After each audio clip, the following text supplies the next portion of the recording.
My used to be publishers that I fired. Come on now.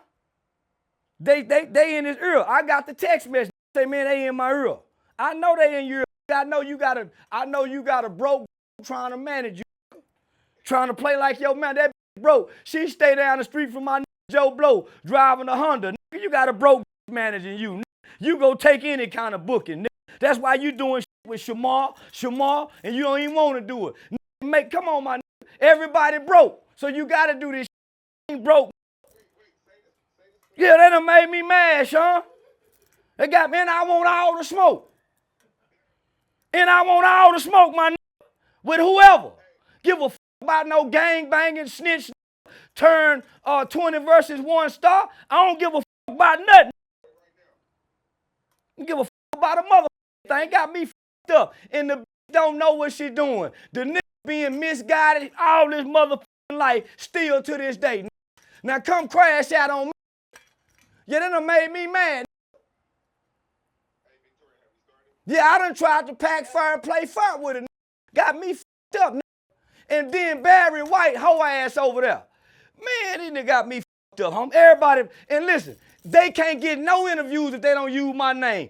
I come to find out the bitch been using my name. I had to tell that, say, quit using my name. I don't want to do nothing with that nigga. That nigga shot up the motherfucking neighborhood. I work with niggas that walk in redemption. All my niggas done kill somebody, but they walk in redemption. So once I saw the nigga was trying to redeem himself, yeah, I f with him. Oh, he go to church? Okay, yeah, I f with him. But now that kept trying to do interviews with me, and I ain't doing nothing with that nigga, my nigga. So once he done the Danger Project, but you couldn't have done the Danger Project without using my name. So his manager trying to play like she knows something. She ain't a girl. Man, don't know what to do. He's so confused and misguided. But one thing I know, he ain't no lawyer. He turned on Thug now. He'll turn on me too. The nigga turned on Thug. People in his ear. So it's easy to get in his ear and do the nigga like a puppet. I don't with niggas that cause harm to their people. Wait, who's in his ear? His team, the that used to work for me, that was telling my wife about my girlfriend. The bitch was going to go tell my wife about my girlfriend. Was all in my wife business. And my wife business, that's how the bitch got fired. Being in me and my wife and my girlfriend business, that's how that bitch got fired. Being in my motherfucking personal business. Charleston, you need to pick between your wife and your girlfriend. You need to stay out of it. You ain't even got no business speaking on. So that's who it is real. Because I'm trying to show the nigga how to get real money. I'm trying to show when you come here, you ain't got to give her a percentage of your Say Cheese TV interview, my nigga. I set it up for you, and I ain't getting nothing off of it. That's real. I'm setting it up for you, and nobody gets a percentage of this, my nigga. Come on. That's what they mad at. I'm going to show them how to get paid directly. I got the TV networks. Mediating between Ryan with the sauce for me to talk to him to say, hey, Woody, can you stop doing so many 20 versus 1s? The 20 versus 2 with you and Charleston surpassed so many numbers. The television networks want to turn this into a series. We already got the script wrote out. Can you tell him slow down? They won't listen to nobody because they all poor and broke. Y'all go watch the Say Cheese TV interview to get the rest, baby. So do you think that's the agenda to divide y'all because it brings in more revenue for him though? Because I'm gonna show him. Just think, his road manager and his manager both used to work for me, and they don't know a motherfucking thing. Both of them dumb and stupid. He ain't too intelligent his motherfucking self. Dumb, and dumber. Dumb, and dumber. So I'm showing him, my nigga, you used to be a gang-banging nigga. I'm a game nigga. I'm smart. I'm sharp, nigga. I can show you rather than tell you. Let me show you, my nigga. I fuck with you. I see you have some remorse for what you done. I see there's some empathy. But my nigga, you can't show it in these 20 verses ones. Pull back from all the, and let's get you a documentary. Right now we got your present story. The world have come to know you from being a shooter, turned snitch, turned court witness, turned YouTube star. But we don't have your backstory. How did you become a shooter? How was you raised? Where was you raised? What's the trauma? What's the abuse that caused you to become so violent, where the FBI will have you listed and documented as Atlanta's top 10 most violent criminals? You still have victims on the back end, brother. Have you forgotten about that? So how can I walk with you with who I am in the community if we can't go get the backstory of who you are where we can walk with redemption with you? So that's what I was telling her team to do, his team. Telling him, say, homie, you need you a documentary. We need to get the backstory of who you are. So him and his team got mad because on a platform, I identified him as. I remember that. He went on No Jumper to speak against me. I had been calling him days before that interview, not knowing he was mad at me. He could have easily picked up the phone and said, bro, why you do that? I noticed his team intervened and said, hey, we don't want him talking about Mechanicsville. But y'all didn't intervene when he talks about Charleston. When the narrative was, you have shotting up people. So you get mad at me for speaking about you being a killer when it's documented who you are and what you are, only for you to turn around 10 minutes later and talk about how many nightclubs you done shot up over the weekend in Atlanta. That's it. So I finally get in touch with him when I go to Atlanta. That's how you see me and him at the aquarium. I wanted to go to the aquarium just to clear my mind, see something different, get off, you know. So I invited, come on, nigga, me and you, let's go to the aquarium, because I wanted to talk to him about what the network was saying. He bring his girl, his daughter, and the bitch ass nigga Barry White, hoe ass nigga, Barry, the dick ride nigga. Barry was just on my lap not too long ago. Barry met Woody through me. I wake up one morning when me and Woody done our first 20 verses 2. I wake up, look out the window, I see Barry, my phone was ringing. I answer my phone, it's Woody. Him and Barry downstairs. Woody don't know where I'm staying at, and they going live. So now they done blew my spot up, which I ain't tripping.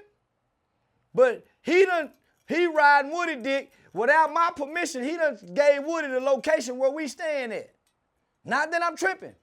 But nigga, you ain't gonna do this because you want to ride now. But I f with Woody, so I ain't tripping. But now I know where everybody in Atlanta know where I'm staying. I go live there anyway, so people find out anyway. So later on that night, I'm hanging with Thug them people. My nigga Oye, I'm hanging with Queen. Queen is close associates to Nut, Thug, everybody. We at Blue Flame, my nigga. This whole ass nigga Barry riding Woody dick so much, he whispered to me, say, I told Woody to come up here. What? Homie, we in the club with Nut and them cousins, people, everything. Say, homie, you playing, my homie, I fuck with Woody how I fuck with him, but I fuck with him away from these people. These people are close associates to Yak Gotti and Nut and them family, my nigga. You don't know this because you playing internet, nigga.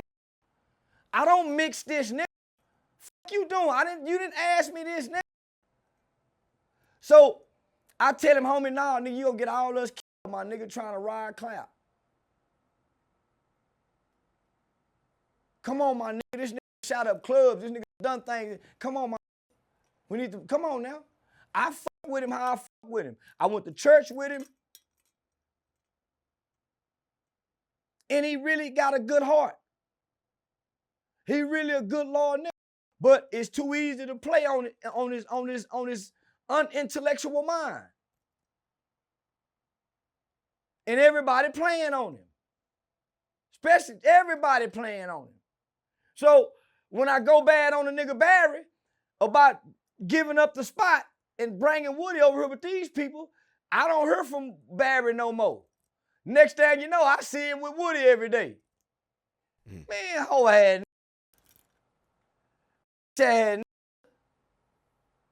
So I tell Woody, man, that hoe ass nigga just, and I tell Woody his manager don't know what he doing. My nigga, let me show you.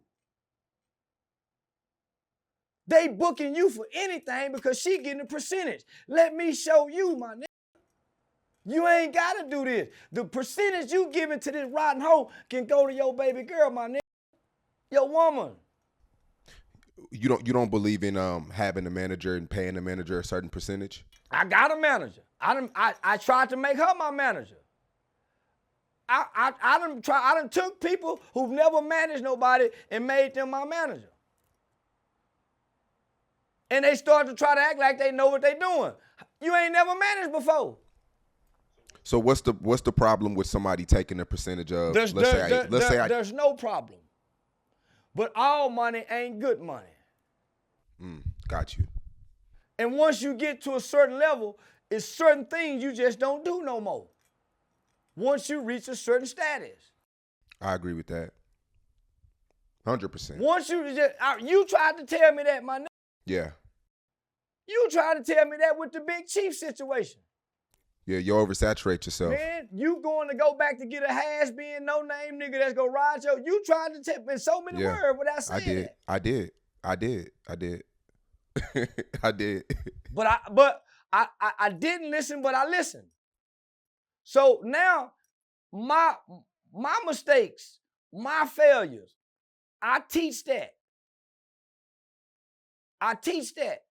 No, my. So I'm trying to show him, not tell him, not teach him, but bring him with me and show him. But, nigga, why you doing that, my? And I don't do that for nobody. Because I took a liking to him. Like I told him this morning, nigga, I connected to your spirit, man. Nigga, that's why I went to church with you. I see you amongst your family, your kids, your nieces, your nephews. Nigga, I brought you here to my city to take you away from something so I can show you something. My mother's still alive. We got dinner at my mama's house. My nieces and nephew want to meet you like your nieces and nephew want to meet me. We're going to go to mama's house. Mama go pray with her. We're going to have a good, clean fun. I'm going to take you away from this nigga that's got you where you at mentally. And where you can, so I can show you something. Sit down and show you the business of this. And the way you going, them white folk go get your ass. You think they don't want their lick back? You think these white people, whatever government entity that had you on that stand, you think they don't want their lick back? So you moving real. Nah, but the people, there's nobody around you that got the knowledge, that got the wisdom, that got the understanding, my nigga, that God has given me to try to impart it to you. Cause nigga, I want to fuck with you. I told him I don't want to do nothing with that nigga that shot and killed people. I couldn't wait for him. I would go shame him. But once they put us together, I say, man, it's really just a little boy that still hurt. Lost his mama at an early age. Just want to be a part of something. He really like me with the one eye. Just want to be a part of something. Be willing to crash out and throw his life away just to get a hug from the big homie. He just like I was. So I connected with that part of him. But then I had to tell him, say, sometime when you doing them 20 versus ones and them hoes make you mad and you stop smiling, you can see that darkness in your eyes, nigga. I heard a hoe say it. When we did the 20 versus 1, he quit smiling. He got real. That killer came out in his eye. I say, nah, listen, you laughing. I looked him in his eyes, my nigga, and saw the darkness because he was mad. I said, yeah, nigga, when you stop smiling, nigga, you can see that. I told him that myself. So every now and then, he want to remind us that he's still a gangster, he's still a killer in certain situations and instances. You can't do that in redemption, my nigga. So how you gonna be offended by me calling you a killer when at times you still remind people that you do it and that you was what you was? You still challenge people to come try you. So you can show them. Come on, my. So once I see what I see and I know what I know, I don't go against what I see and what I know, my. I hung the phone up in his face this morning. I can't walk with you, my. It's too easy for people to get in your ear. That's how you went crazy in the streets, nigga. You displaying these same traits and behavior. I got the text message, man, people in my ear. I already know it, my. You can't think for yourself. That's what make a nigga like you dangerous in the mother. But one thing I know, however dangerous you is, nigga, you don't want to go to jail. Because you told to get out of jail, nigga. And you got on that stand and you told her how bad they treat you when you go to jail. They put you in the back and they try to break you in your mind. They try to break your spirits. They try to break you when you go to jail. So, nigga, you don't want to go back there. I was shocked seeing the no jumper situation. I honestly was thought too. y'all was I playing. didn't even know he was mad at me. I had thought y'all no was idea. playing. I had no idea he was mad at me till the interview came out because I had been calling his phone. I had no idea he was mad. So the same shit he said there, he could have said on a motherfucking phone to me, man to man. Man to man. But he a little boy operating in a man's body. That's why he too easy. That's why he can be persuaded so easy. Yeah, I thought y'all was playing on us. Nah, my nigga. I know he being played on. I just took it with a stride. Because I know he being played on. Because if you go see what I said, nigga, I didn't say nothing to paint him in no bad light. No more than what he's already painting himself. How did the conversation go this morning? Did he raise his voice at you? Was he upset nigga, with you? when I talked to him after that interview, I told that nigga, don't ever go on no white boy platform, my nigga. Yeah, nigga, I damn near quit fucking with you, nigga. I said, homie, don't ever go on no white man platform to tell me what you could have told me on the phone. Nigga, I was calling you. You could have picked up the phone and said that, my nigga. He said, yeah, you right, man. Man, people was in my ear. I already know his manager in his ear. Cause I'm the only one don't know what she doing. She just got my Rolodex. That's why if you notice, he's backtracking everywhere people done tried to reach me. I know the bitch don't know what she doing. The bitch still working on the job. So now, I'm sharpening his mind. I'm gonna make him stronger as a man and show him, nigga, you can conduct your own business. I booked his flight. I sent him his itinerary. He called me back at the airport and said, man, you didn't send me my seat where I'm gonna be sitting at. I said, what? Nigga, if you print out your ticket gonna tell you. He didn't know how to print out the ticket. Man, this is a new lifestyle for him, though, man. It's a new lifestyle for him, man. I You don't can hold tell. grown men hand, my nigga. I talk about niggas like him. I ridicule and bash and shame street niggas like him that can't come operate in the real life.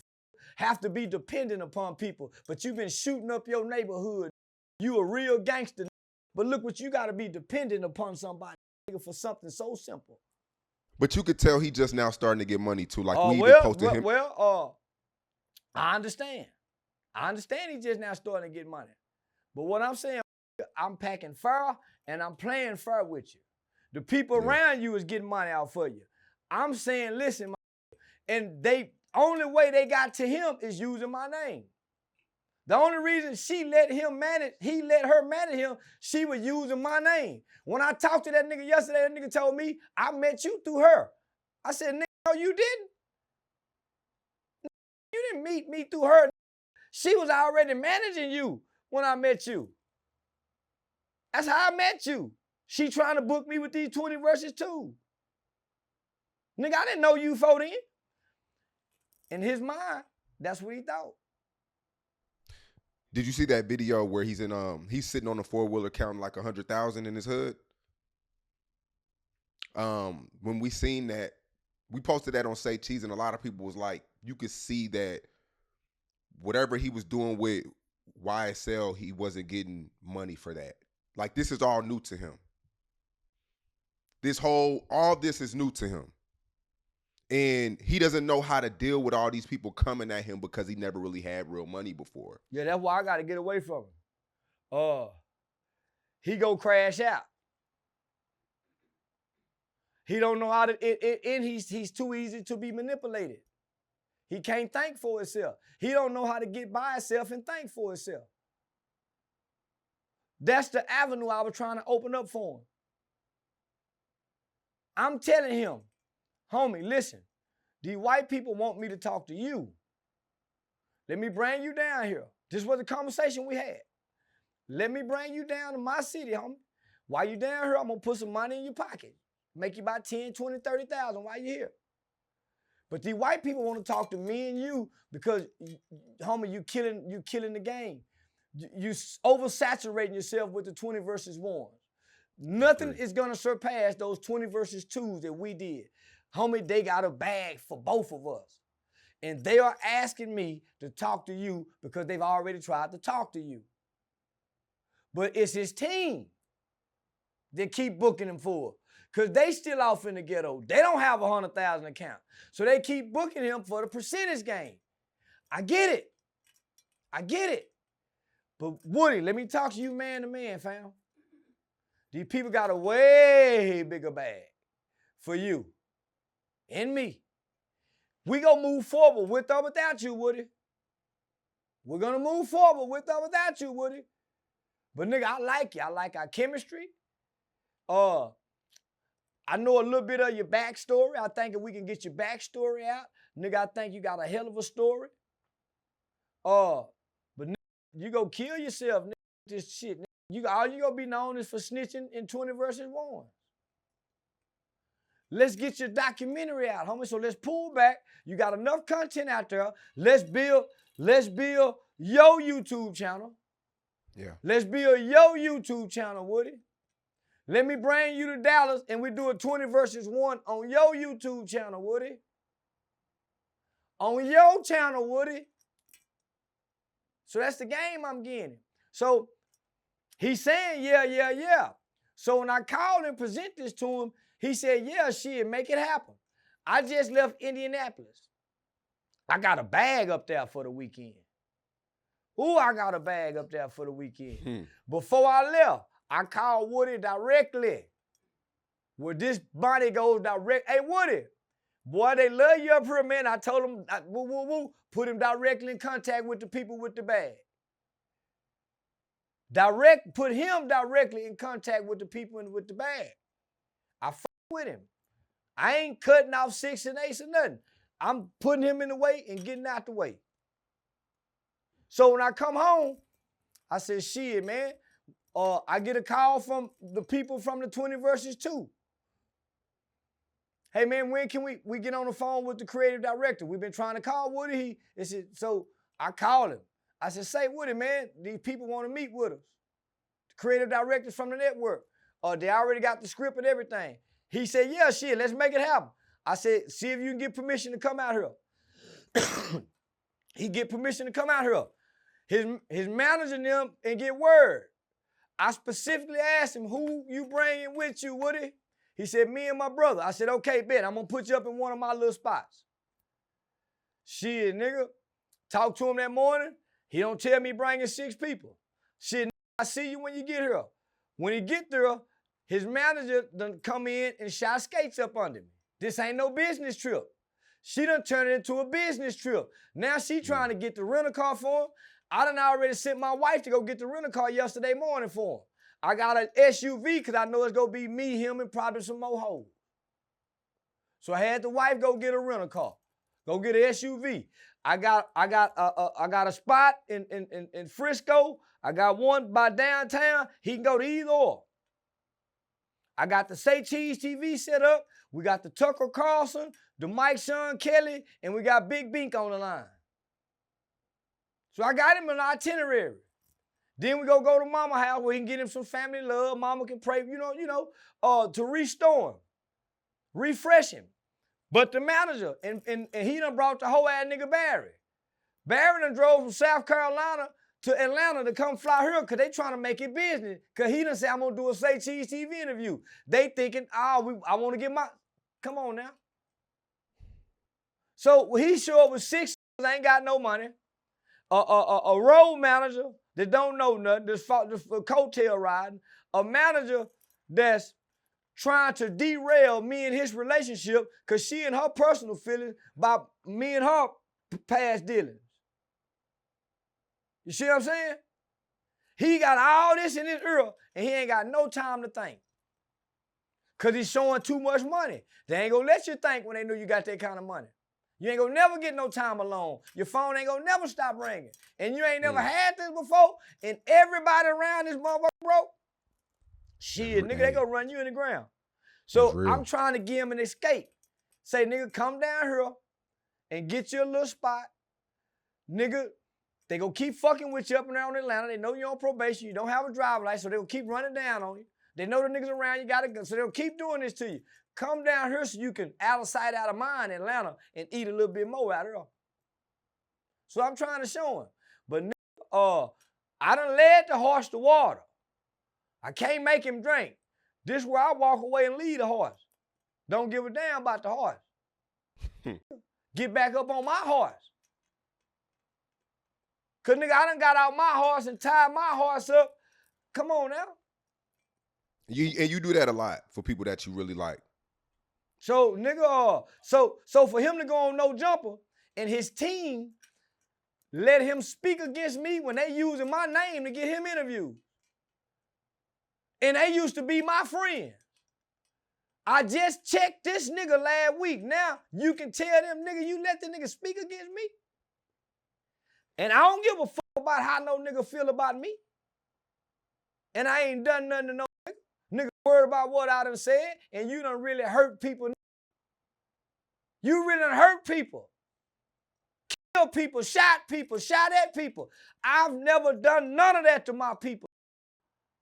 I ain't even got no business letting you over here into the nation.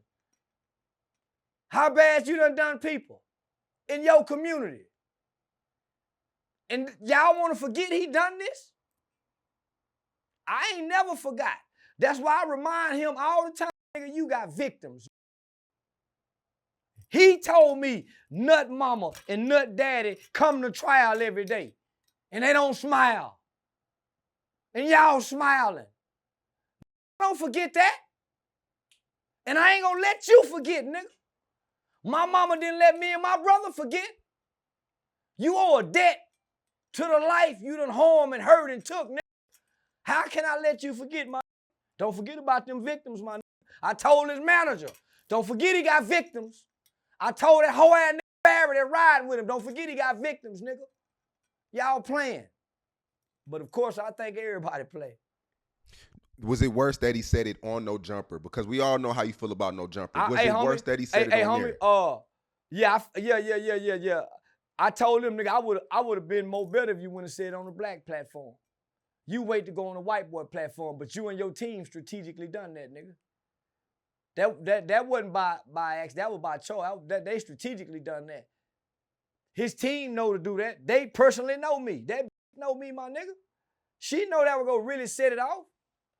But like she told Juanita, shit, I ain't gonna let nothing stop me from making this kind of money. I ain't never made this kind of money in my life. Woody fired her this morning. He got her down. I done booked him to come here. So just think, nobody booked him to come here. She couldn't get him booked here. I brought him here only for her to go get him and can't get him booked nowhere. That nigga called me this morning and said, man, I feel like I'm in one of them small country towns in Atlanta that ain't got nothing, ain't seen nothing. I said, cause you done got with the wrong motherfucker. Yeah, it's a lot. It's a lot. I'm the light in this motherfucking town, nigga. Everywhere I go, it light up. How you done went to Stormy Monday? Nigga, you got to be a goddamn fool. Nigga, the health code inspection had their ass on lock. So now, man, so he was on his way to Houston. Man, I'm finna go to Houston. Man, you got to be dumb when you done gave your probation officer them this address to stay over here. You got to be dumb in the motherfucker. And you moving with 6 niggas, that's a liability. In Texas. Come on, my nigga, you can't be so now. I don't want to do nothing with you, my nigga. You ain't my kind of nigga. I'm too sharp. And I told that nigga, you ain't ready for the big stage. Because I told you last night and last week, we got a meeting with the network folk this morning. You not in no position to meet with these people. That nigga said, man, yeah, I can switch up. I said, it's too much noise in the background, my nigga. How you gonna talk to these people? It's too much noise in the background. How you gonna have this conversation, homie? You ain't even in the area to have this conversation. And I told you we were having it this morning. Come on, fam. So once I saw that, I said, shit, man. Just like, man, my nigga, I can't hold no hand as sharp as I am, my nigga. I was a pre-law student at Texas Western University. This nigga was in a slow class. This nigga just come off a stand from shooting at people. I've been 5 years elevating as a star on social media and in the comedy world. Why would I get off my high horse to step down, to wrestle with a nigga that'll listen but can't hear? He'll listen, but he can't hear what he's listening to. That's where your comprehension skills come in at. Was his message wrong, though, what he said on No Jumper? Do you agree with what he said, though? Yeah, he was dead wrong. Because right after that, he talked about he shot up all the club for the whole weekend. Yeah, but basically what he was saying, he's trying to change his image, though, and you're still putting that light out there. I think that's how are you trying to change your image when you go and say, I shot up, because we didn't know he shot up the club for the whole weekend. Mm-mm. How are you trying to change your image if you still talking about that? How? And nigga, when I'm with you, I don't see you change your image. You still with the shit. And nigga, and you still got video where you challenging people. I dare y'all to come run up on me. So how you trying to change your image? When on the 20 versus 1s, you paying hoes to jump on other hoes. I give you $1,000, you whoop her right now. How? How you trying to change your image? When you going on the platform saying, yeah, man, I shot up the whole Atlanta club weekend scene for the weekend. You don't think that remind everybody who was in there that night? Because we had no idea he done that. If you trying to change your image, why tell us that?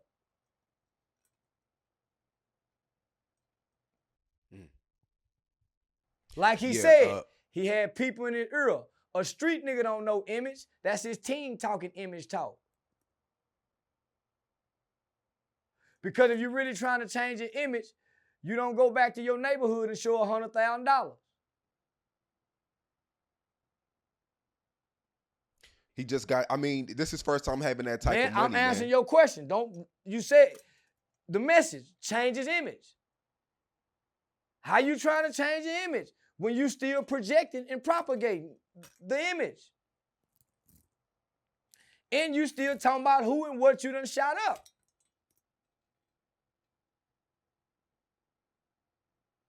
I've never brought harm to the black community. I have no victims. I have a white victim. I got white victims who forgiven me. But he ain't addressed the victims. That long letter he wrote on his post that his manager wrote, I pray for Young Thug and that the judicial system is against us. The judicial system is not against us.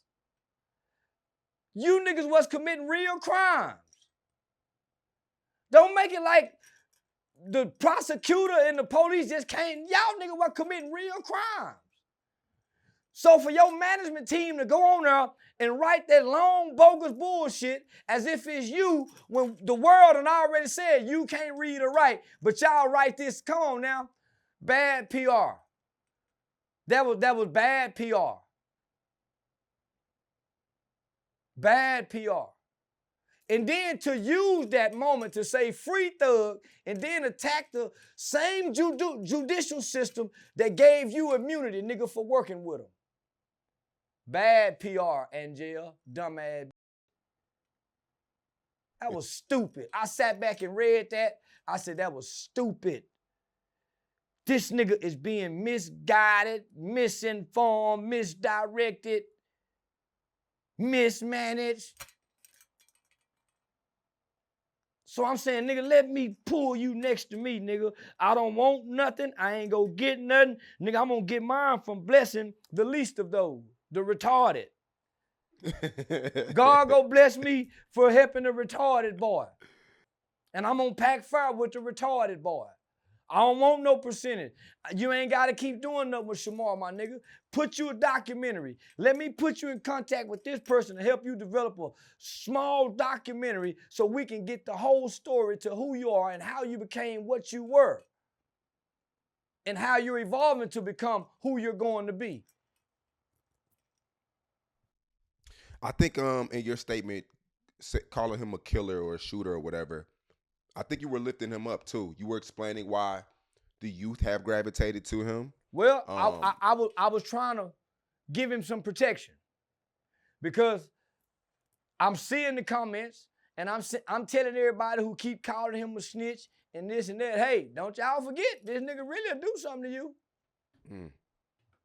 So don't y'all think you can just walk up to him. And so I'm letting, because this is what we admire in our culture, in our communities. Don't y'all forget that nigga have killed people. And then don't y'all forget while y'all laughing and smiling with him, it's some people on the other side crying and frowned up because their family member was hurt by him. So it's a yin and a yang to this here, y'all. Don't y'all forget, it's two sides to this coin. It's a fun side, and then on the other side, there's some hurt people on that side. It's two sides to this coin. It's just when you flip my coin, there's no hurt people on the sides of my coin. Why do you think people are gravitating to him, though? Like, what is it about him that brings people? He a snitch, and he a gangster, and he a killer. I've been telling y'all that. I came 5 years ago playing a snitch, talking gangster, talking killer talk. I told y'all this is what they love, this is what they like. I'm just mean. If I was a nigga that did it like him, they would love me too. But I came talking men, fuck you, ass nigga. Fuck y'all shit. Yeah, I tell on y'all, hoe ass nigga. So I came with it enough. If I would have came his way, they would have loved me. But I wanted to come get the hate first. He got the love first. When Thug come home, then he go get the hate. See, right now he getting the love. Because one thing about our community and our culture, we love to hate and we hate to love. We done it to everybody we done love and everybody we done hated. They go flip on him in a minute. Thug just ain't spoke yet. Yak Gotti and them ain't spoke. Nut Brother ain't came home yet. So they go flip on him too. Right now it's just one-sided. It's just one-sided. So I knew this in the beginning. I've been telling y'all for the longest. I've been saying, man, they love a guy. Long as a nigga can fight, long as a nigga that kill you, you can go snitch and come home. Woody is the perfect example. The hoes still go give you some pussy. So who give a damn about snitching? Woody is the perfect example that you can snitch and still get plenty of pussy. You can snitch and still get money. You can snitch and still rap. You just got to be a killer, a nigga that know how to fight, or a shooter. He's been the perfect example. That's why God brought us together. It's like a prophecy being fulfilled. I came with the prophetic word. I was the prophet, everybody was hating with the prophetic word. Kill him, stone him. And then here come the prophecy. In real time. So now the prophecy is fulfilled. Y'all love the snitch, like I told y'all. Look how much love this snitch getting. Look how much money this nigga getting for snitching and known for snitching and telling. Even street niggas is taking pictures with him. Yeah. Gangster niggas. But when I was doing it, without the real evidence of snitching, everybody was hating me. No evidence of snitching. This nigga snitched before the world, on the stand. Not just in the paperwork, took the stand. Videos, evidence. Now, why y'all couldn't love Pop Hunter? He did it as a kid, my nigga. And that kid had a badass song. Y'all buried his career. And he was just a baby with a promising, inspiring career. Nigga, I'm hurt behind that. Yeah, it was reports out that he was suicidal at one point. He became suicidal after that, homie. They shamed the baby. And ain't He nobody was a kid, yeah. in the hip hop community shaming Woody. Gilly and them tried to shame me and Pop Hunter. Man, fuck that snitch. Now everybody loving and hugging on the snitch. But I take credit for this. I'm the first person in the hip hop community to uplift snitching and stand on it. And don't buckle, don't shame, be proud of it. And look what we birthed. Look what I done birthed, nigga. I'm gonna birth some more snitches. I told y'all before the YSL trial even happened. When they first got him, I told y'all they was gonna snitch, didn't I? Yeah. Man, listen, nigga, I done predicted almost everything that happened in this hip hop culture. I'm the new prophet. So, nigga, my baby. This my snitch baby. This my snitch baby, and I'm gonna birth some more. But I'm trying to show him you ain't never been strong on your own. Let me show you how to be a man and be strong on your own. But I understand he done hurt black people. And in his mind, he lived with a fear. He done shot at people. And in his mind, he lived in a fear. So he can't move by himself. That's one of my biggest pet peeves. If I invite you somewhere, don't invite nobody else. If you coming with 2-3 homies, you tell me you're coming with 2-3 homies, cool. But don't bring another 3 homies and not tell me. Homie, you without told my me consent. one homie. And then Without my consent. And then when I asked you about it, you say, man, well, my brother couldn't come. Well, fam, why didn't you tell me? I told you I would bring you to my personal space.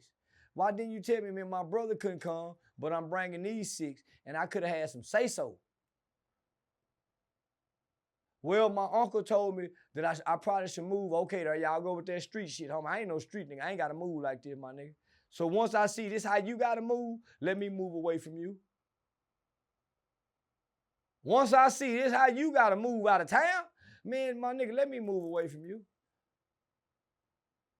I ain't got no business because I'm not a street nigga. I don't give a fuck about street nigga rules. I ain't walking in fear. I ain't moving in fear. So now let me get away from you. Matter of fact, I ain't got no business with a nigga like you.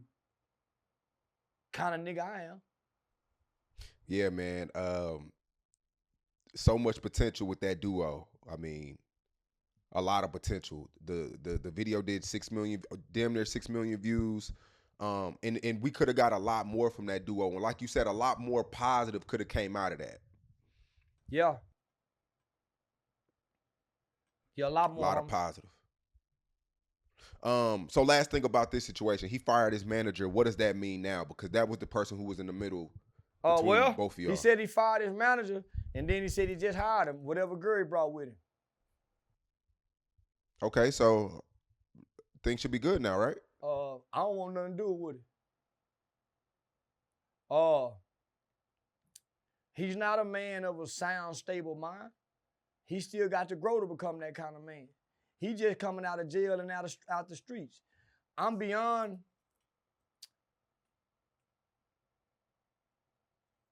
I'm a real leader. I ain't got no business with no nigga like that, my nigga. Who I am, to my people, my community, my family. He's still in the streets. He still go to the hood and count money. I don't do nothing in the hood. I send my money back to the hood to help the hood, but I don't go in the hood. He keep a bunch of niggas around him. Every time I done seen him, he done had a bunch of niggas. Every time he done seen me, it's just me and the broad and probably one. Anybody who see me and the broad and one. And the nigga looking for a broad too. So yeah. Nah, I ain't no group thinker. He a group thinker. I done tried to f with him and work with him. The opportunities have presented themselves. The only reason he's in Dallas, Texas right now is so he and I can have a phone call with the networks. And homie, I see he ain't about this. He want to know how much ATTV go pay. How much Mike Sean Kelly go pay. And I'm saying, nigga, that's good money. But what they got is way bigger. Yeah. And I'm putting my bag on hold. I put a Say Cheese TV interview on hold, my nigga, thinking I'm supposed to pick you up at the airport. I could have got my bag yesterday. Fact. I missed a big bag thinking I'm gonna pick you up at the airport only for your manager to come get you and y'all try to go get a rental car and y'all struggle getting a rental car. I already got a rental car, my nigga, for you, waiting on you. But you're not communicating with me because you in the middle of a with a person feeling, I know what's going on, playing like I don't know what's going on, but talking directly to you. I know this hoe in her feeling misguide you, mislead in your ear, but I'm playing like I don't know because I'm keeping it player. I'm talking directly to you, but player to player, I'm kind of letting you know the hoe really don't know what she's doing, my nigga. That's why you keep running in these circles you're running in. Hoe kind of don't know what she's doing, my nigga. So the nigga text me this morning. Text me this morning.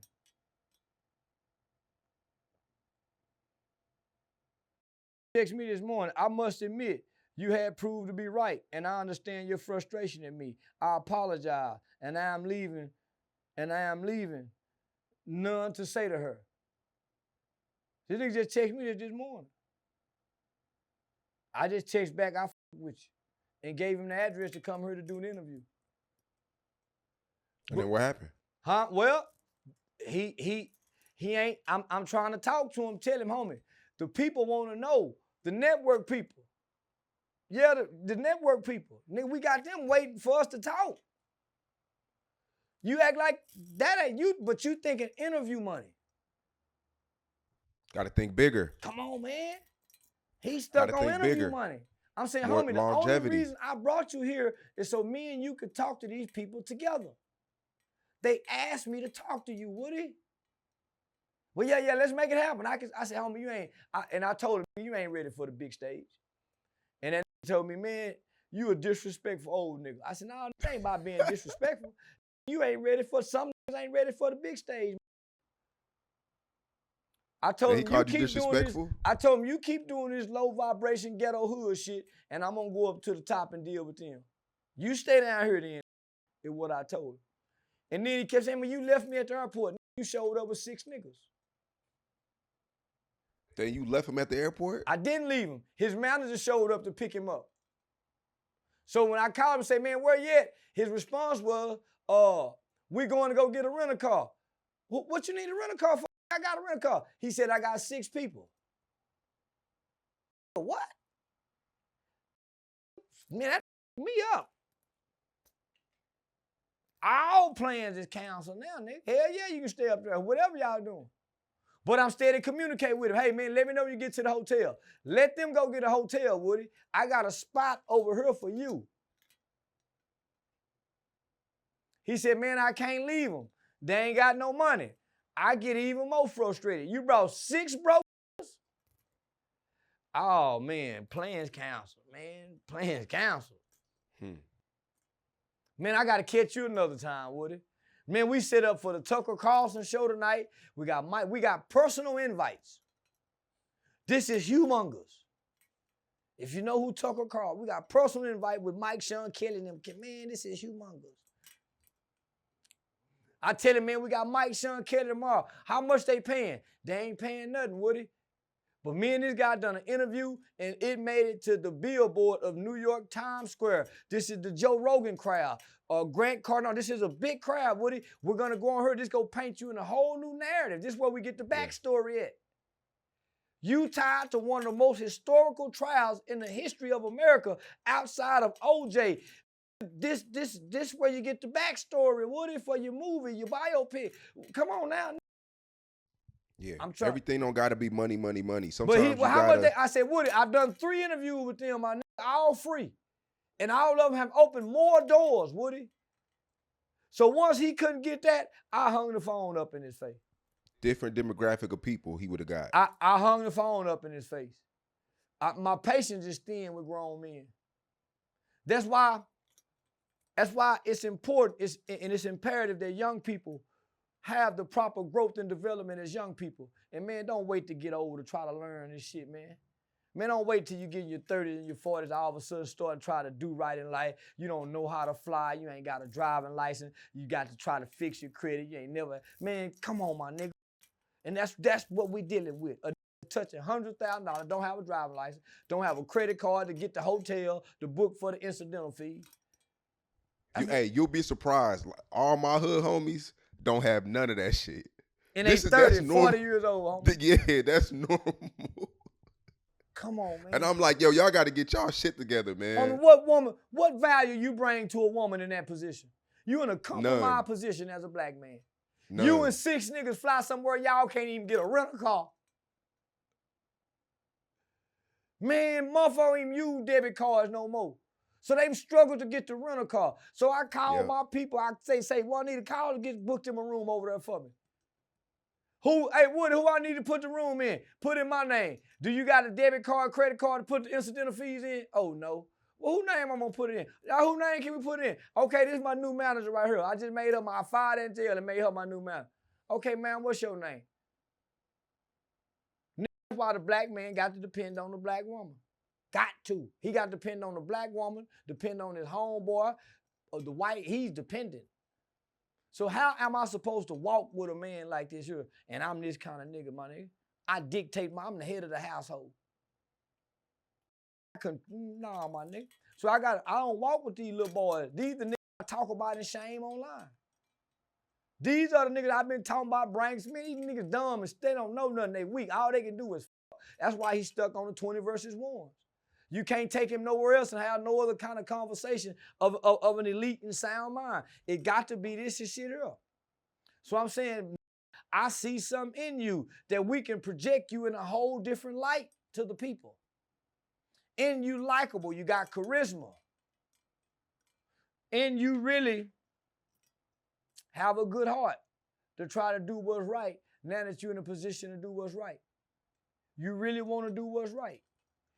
But man, when you got so many people in your ear, and you done put all this money out here for all these poor people to see, and these same poor people have access to your ear and your mind, you done fucked up. You got to make yourself less accessible.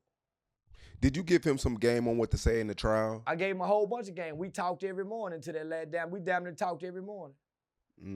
Before the trial, during the trial, on break during the trial. So he's coming to you for advice. Me and him been talking. We've been talking, but he got people in his ear. See, I ain't got nobody in my ear about him. He got people in his ear that's trying to, because the people who know me know I'm gonna uplift him with game. The people who know me know, man, that nigga, they're gonna become less accessible because they don't know what they pretending to act like they know. You see what I'm saying? The other people saying, man, he go change on you, he go switch on you. Yeah, I just might. Yeah, I just might, my nigga. Because once I see something that's not conducive to us or our relationship, then why we need to continue on? Yeah, I quit a nigga quickly. And ain't that I switch on a nigga. I just see some things that I see. And nigga, I deal with them accordingly after that. A lot of legal things have been going on. Before we even get to we're done with the YSL case. We'll get back to that later. Before we get to the Dolph case, I want to get to something a little bit more local. The Yellow Beezy and Rainwater case. Did you watch any of that or keep up with anything or hear all anything? thing I seen was a viral clip when them two niggas were fighting outside the courthouse like they both were scared to take a punch. And then Yellow Beezy run up and that nigga put that banana peel out there on. That nigga slipped on that banana peel. Yeah. Nigga, that banana peel slip is a motherfucker. Well, did you see the verdict? Rainwater won $325,000. Yeah, it's gonna be hard for him to get it. Think so? Yeah, I know so. You don't think they're gonna try to garnish his wages? When you got LLCs and trusts, yeah, man, it's gonna be hard for him to get it. It's just like a debt collection. You ain't gotta pay them debts. Well, they'll come garnish your wages though. How? Nigga, dealers ain't never been able to garnish your wages. Man, shit, now the IRS garnish your wages, student loan garnish your wages. but not a nigga that you owe debt to. So yeah, now Rainwater cheated. Rainwater told me himself. And he a hell of a nigga for doing it. Nigga, he had his hip replaced so he can sue that nigga and win that money. That nigga told me that himself. That nigga got him a whole new hip just so he can sue Yellow Beezy. So you saying he didn't need a new hip? He didn't need it. They scuffed him up a little bit, but they didn't break his hip. He went to a doctor and had his hip replaced. That nigga told me, man, we laughed about it. I swear to God. And I said, boy, that's some good motherfucking game now, boy. Shit. Shit. But I ain't finna do that just to get $300,000. Cause that hip gonna start hurting later on in life. That new motherfucking hip that God didn't give you. Say, listen, the best game in the world while I'm thinking though. The best game in the world while I'm thinking is when you walking off the airplane.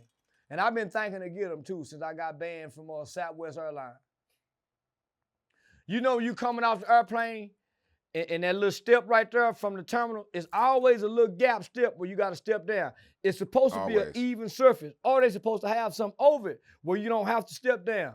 Homie, your little foot you could easily twist that and get their ass. I've been thinking about getting them because I'm mad about being banned from Southwest. I've been sitting around at the airport and saying, man, how can I get these motherfuckers? I'm talking about I've been trying to figure out how to get my mother. I said, you know what? When you walking onto the airplane, you normally got to lift your bag up to put it.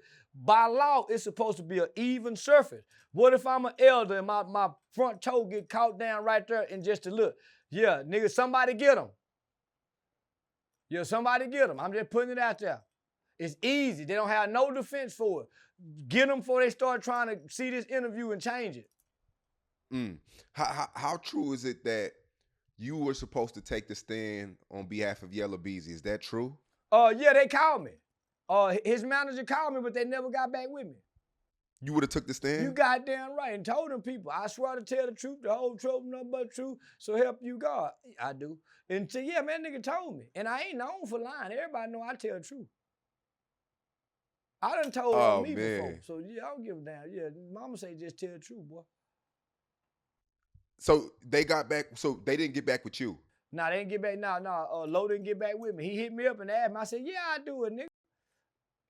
Hell yeah, I was excited about doing it.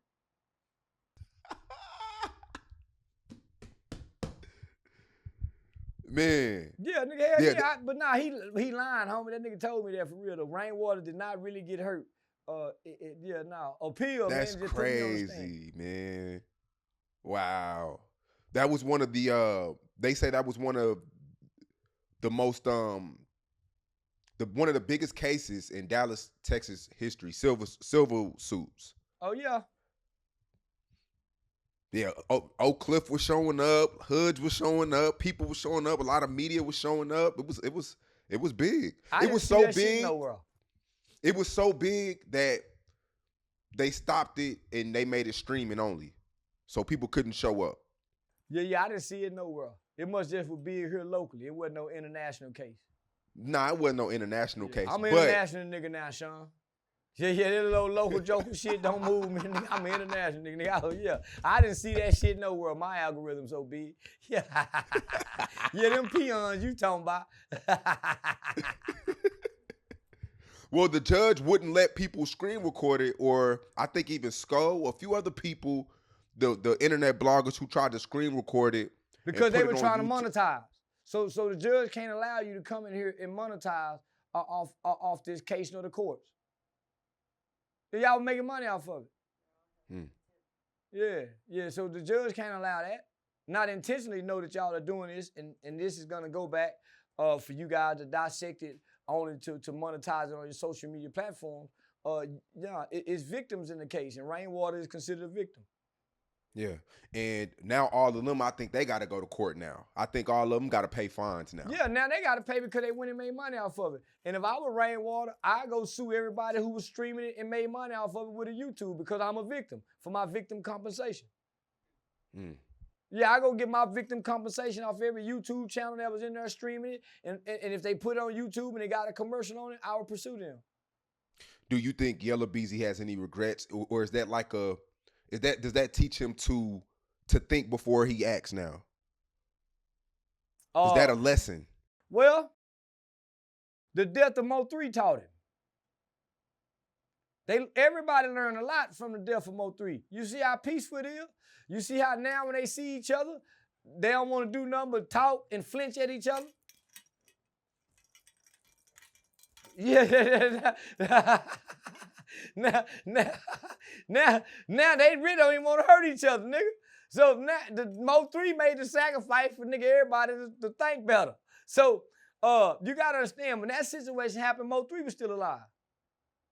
So everybody was still caught up in the storm of this shit. So I think of them. Man, Rainwater lied. They really, yeah, he lied, my nigga. And he went and lied to call Mo3. Man, they jumped me. Man, they just scuffed him up a little bit. They really didn't get to get him. I mean, the surveillance, he got pretty good. He got pretty good, bro. Man, he laughed about it. A nigga that got after the fact. Man, the nigga that got pretty good is humbled by it. A nigga that got pretty good is humbled by it.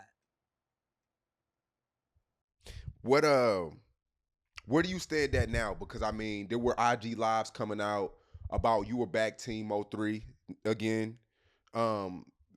We seen a nightclub situation. Yeah, them whole ass nigga Trap Boy Freddy and them. Yeah, them ass nigga, homie. Yeah, that's the night of Sexy Red. Go be my biggest night of the year. Me and Sexy Red go meet each other at Club 5 a.m. Nigga, we go fall in love that night. So nigga, So nigga, the stage is already set. So I get there a little early, cause I want to be able to get me a section. So I see Trap Boy Freddy and his crew, cause I'm sitting in the car just chilling. So my nigga, he going to go talk to the club to get everything taken care of. So he see Trap Boy. He said, man, Charleston over there. So Trap Boy say, where he at? So he bring Trap to me. Me and Trap shake hands, hug, talk for a minute. I said, man, them hoes talking about 1,600. I said, nigga, you can come in with me. I said, bet, nigga. So they go in next door. But the next door club is where the 18, 19-year-olds go. So they went fishing out the kids' pond. So when they come out, my nigga come get him, said, man, Trap ain't ready to go in. So he got his little crew with him. Everybody cool. Ain't nobody saying nothing. It's me, Oye, and a little female. My little mama. So another nigga show up. I don't know who this nigga is, but I know this how a nigga addressed him when he came. Say, bitch ass nigga, where you been, bitch ass nigga? We waiting on you, old hoe ass nigga, bitch ass nigga. So I'm saying, damn, that's how these niggas talk to each other? So the nigga that's being called a bitch ass nigga see me. He hit a nigga arm and said, watch this, watch. So he started fucking with me. I ignored the nigga, cause they pulled the phones out on me. So once they pull the phones out on me, I know, oh, man, nigga playing for the internet clout. So I tell the nigga, say, man, nigga, I don't talk to peons. Nigga, you a nobody. Nigga, I don't go back and forth with no nobody ass nigga. So he steady trying to go and go. But he bringing up West Dallas. He bringing up Oak Cliff.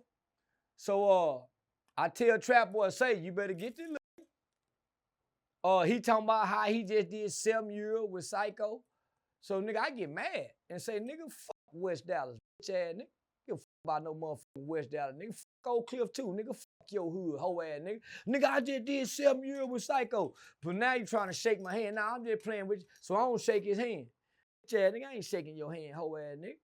So the little bright skinned nigga, the little hoe ass pretty boy nigga, TJ, CJ, whatever his name is, he's standing in my face saying, man, nigga, go in your mouth. Bitch ass nigga won't nobody touch me, hoe ass nigga. Now one of you, nigga, I'm out here by my, well, now one of you hoe ass nigga touch me, bitch ass nigga. So when 5 a.m., and shout out to 5 a.m. security, when they see them hoe ass nigga trying to play tough guy game, then the Samoan security come over there and let them nigga ain't finna be none of that, nigga. But yeah, them hoe ass nigga trying to play tough in the group. Like I told that nigga, I don't give a fuck about none of y'all hoods, nigga. West Dallas, any one of y'all nigga hoods, hoe ass nigga. And you ain't now nigga go touch me dissing your hood. So yeah, I went back to Team Mo3. your dead homies Mo 3 and them killed in the rap beef, nigga. They mamas too, nigga. Ain't now one you hoe ass nigga go do nothing. And I be in the cliff, nigga. I honestly thought that was y'all were playing on the internet too. Nigga, I called you. Honestly, You know I don't play with you, Sean. You know I'm Yeah. gonna tell you if it's a play. You see, But- now hold on, listen. It's more video. It's more video. You see that video ain't going viral. But had it been the other way around, had they been able to weenie dog me, that shit would have been all over the internet. But because I weenie dog them niggas, they kept that shit quiet. I agree with that. But why do you got to go at Trap when Trap was this there Because chilling, nigga, Trap though? was, nigga, because you talk that big dog shit, bitch ass nigga. And they with you. And I told you from the jump, nigga. I told you from the jump, hoe ass nigga, you better get your crew. They with you, nigga. Because if I tell my crew to do something, they gonna do it. And you talk that big dog talk, nigga. So I put it on the whole crew. Hey, I'm wrapping up this Say Cheese TV interview, then I'm heading that way, buddy. All right. So yeah, nah, man. So nah, nigga, y'all talk. You talking hood talk. All y'all together. Y'all laughing when the camera's out. When the camera's out, y'all laughing. So I'm gonna put it on on everybody, nigga. Fuck you, bitch ass nigga, Trap boy. And you a hoe, nigga. And you a hoe, nigga. And you don't want to squabble a box, nigga. In my crew against your crew, nigga. Let's do it. So they don't want to do that. So they hurry up, call Dewberry. Nah, man, Dewberry, we was just playing. Nah, we wasn't playing, nigga. Because I don't play with niggas. Y'all will go try to weenie dog me. Now y'all, nah, we ain't playing, nigga. And my nigga better not take the excuses if they were playing. It's smoke. And I got some old nigga want to box about this. We want to box because y'all want to go in my mouth that night.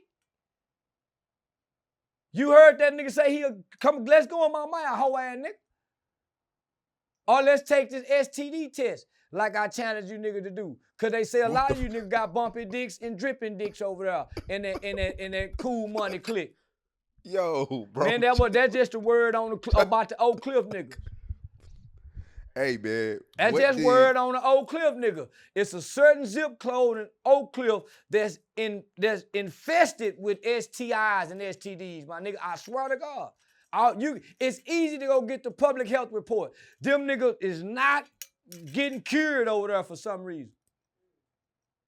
Them Oak Cliff niggas is just something with that Oak Cliff dick that's dripping and sick. So be careful, ladies. But I challenge them hoe ass niggas. Nigga, let's box about it, bitch ass nigga. Nigga, hoe call and explain. I want that CJ nigga. Go in my mouth, bitch ass nigga. So fuck them Oak Cliff niggas that got killed. All the Trap Boy homies that got killed in the Mo 3 beef, piss on their grave, nigga. And I dare Trap Boy Freddy say something about it. I end your bitch career. I just threw yelling it unfairly. I unfairly threw yelling it. Yelling didn't have nothing to do with it. That's what I was about to ask you. How can you go from anti Mo 3 to the next week Mo 3? Easy, because I don't mean none of it. I don't mean none. I don't like Mo 3. I don't like none of no rap nigga. Nigga, just because I like their music, I don't like them ass nigga. Mo 3 was a jealous-hearted, insecure punk to me. Like them niggas, I don't even know them niggas to like them. So I could easily flip-flop, nigga, just like the fans do. Yep, the fans I definitely do. can flip-flop, nigga. When I don't like a nigga, I ain't gotta like his kids or a woman. I ain't talk about his kids. Give a fuck about none of that, nigga. Just words. But a nigga that ain't hit me in my mouth yet, nigga, about these words. Yeah, just words. I ain't hurt nobody. That was my mind. I was like, I just words. I don't hurt nobody. That's the gift and curse of being Charleston White. People see you, they pull their phones out, they want you to react. Sometimes you don't need to react though. I didn't Sometimes react. You shouldn't. But nigga, if you go to f***ing with me, nigga, you can't pick on me, nigga. I don't give a damn if a phone out or not, nigga. You can't pick on me. I ain't never been picked on, nigga. You can't make me the butt of no jokes. You can't keep directing no energy toward me, nigga. Nobody can, nigga. Nobody, nigga. Camera on or not, nigga. And you sure better not be talking no hood talk, bringing up no neighborhood. I'm gonna dish your hood. I'm gonna dish your dead homies. I'm gonna make you crash out. And when you crash out, I'm either gonna kill you or call the police, one or two. Ain't no in between. And I went and pressed charge on them niggas for threatening me. Went straight to the police afterward. Shout out to the Dallas Police Department. The black guy was like, man, you for real? Yeah, I'm for real. I won't press charge on the nigga. I said, hey, listen, do I need to call 911 or you gonna take the report? Yeah, I started hollering out, do I need to call 911 or you gonna take the report, sir? For what though? They ain't even touch you though. And Trap Boy Freddy is on federal probation, and one of them dudes had a gun. They were trying to sneak a gun into the club. Come on, man. Nah, I'm lying. Yeah, I'm lying. But that's what I was gonna lie and tell the police. Yeah, I'm lying. I just wanted to get them niggas in the worst way. Are you keeping up with the Dolph case? It's a lot of information coming out. One of the shooters. I ain't keeping up with it. I ain't gonna lie. Nah, I ain't keeping up with it. One of the shooters. It done came out. Big Juke had 100, but the streets already been saying that. The streets already knew it. That's why Big Juke dead. And he got killed in front of his mama. The shooter said he only got $800. That's why Woody tell him. Woody was shooting and wasn't getting no money. Real shit. Woody was shooting and that's why Woody tell him, nigga, hell is you talking about? The shooter don't never get no money. Dumbass shooters. The shooter always got the court-appointed lawyer. The shooter always get the hand-me-down Jordan. Man, nigga, don't nobody give a damn about the shooter but his mama. So, homie, man, that's why I hope a broke nigga don't kill me. Man, all that a nigga Dolph did for the community and for the people, a nigga knock him off and can't replace him. Man, if a nigga ain't got $1,000, go kill him and can't even replace him. Man. The shooter said that he never met Dolph. He said that they never had any beef. He needed the money to fund his perk addiction, his drug addiction, his perk addiction. He got a dope fiend. Yeah, he's a junkie. This is the snitch. The other guy who helped him, he used to know Dolph. He used to want to be a part of PRE. They got into it. But this guy who's snitching is a junkie. So they went and got a nigga who got some hate in his heart for Dolph to a nigga who ain't got nothing in his heart for nobody. He a dope fiend. Yeah, he just wanted the fun. His kid died, I think, during COVID. Did you hear what I said? A nigga ain't got nothing in his heart. A junkie nigga ain't got nothing in his heart, nigga. A junkie ain't got nothing in his heart, nigga. He don't care about nothing but the junk. Whatever he putting in it, no. But the other nigga got hate in his heart. I used to want to be. Mm-hmm. That's why I watched them whole ass nigga like Barry White. Used to want to be with a nigga. Want to be like a nigga. I'm your twin. I'm your brother. And then switch up and jump. That's why you got to watch them Barry White kind of niggas. Or go get with another crew. You got to watch them Woody kind of niggas, my nigga. He was talking about killing Thug, and he was killing for Thug. You got to watch them kind of niggas, because they want to be like you. They want to get what you get. And nigga, that envy and that jealousy, nigga, is what made Cain kill Abel. Envy and jealousy, my nigga. So they called Juke after they seen the hit. They said they knew Dolph was in Memphis that weekend because he was going to do the turkey drive. So they were either going to catch him at the turkey drive or anybody in PRE was on this hit. So Key Glock, any other the PRE guys were on this hit.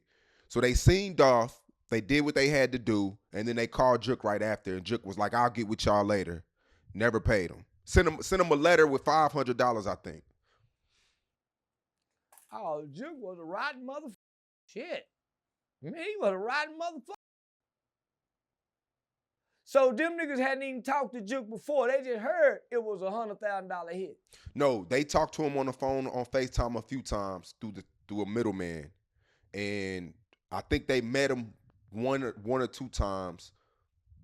But yeah, they called him right after that, FaceTimed him, let him know that was their work.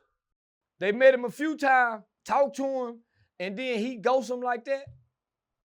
Yep, ghost him. He said he said it was too hot right now. He said it's too hot. I'll pay you when it cool down. never paid him. And I think he wrote him a letter with $500 and put it in his mailbox. Man, Big Juke wrong in the motherfucker. Big Juke wrong Yep. in the motherfucker. So,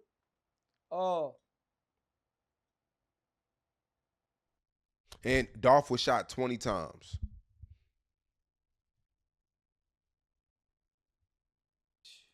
for $100,000. Yep. And really, each shooter was going to get 40,000, and then the middleman, they was each going to give him 20,000. So that's 100,000. The middleman get 20,000, 40. Yep. Only got $800, man.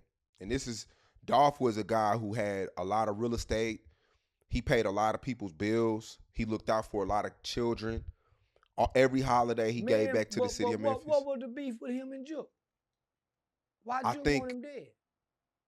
I think, man, a lot. I think they wanted to sign him in the beginning. I think Gotti and Juke wanted to sign him in the beginning. And then I think it was times where Juke would be fronted by Dolph. I think it was just jealousy and hatred. I think embarrassment. I think the diss records that he put out about Juke, fronting him money, fronting Juke money when Gotti wouldn't. It was hatred. Yeah. Nah, man, I wish I would have got hip before they took Dolph, man. The backstory to the guy is remarkable and incredible. The spirit that he left behind, man. It make a nigga sad to hear that. That make a nigga visibly sad just to hear that. Man, nigga put 100,000 on a nigga just cause he hate a nigga.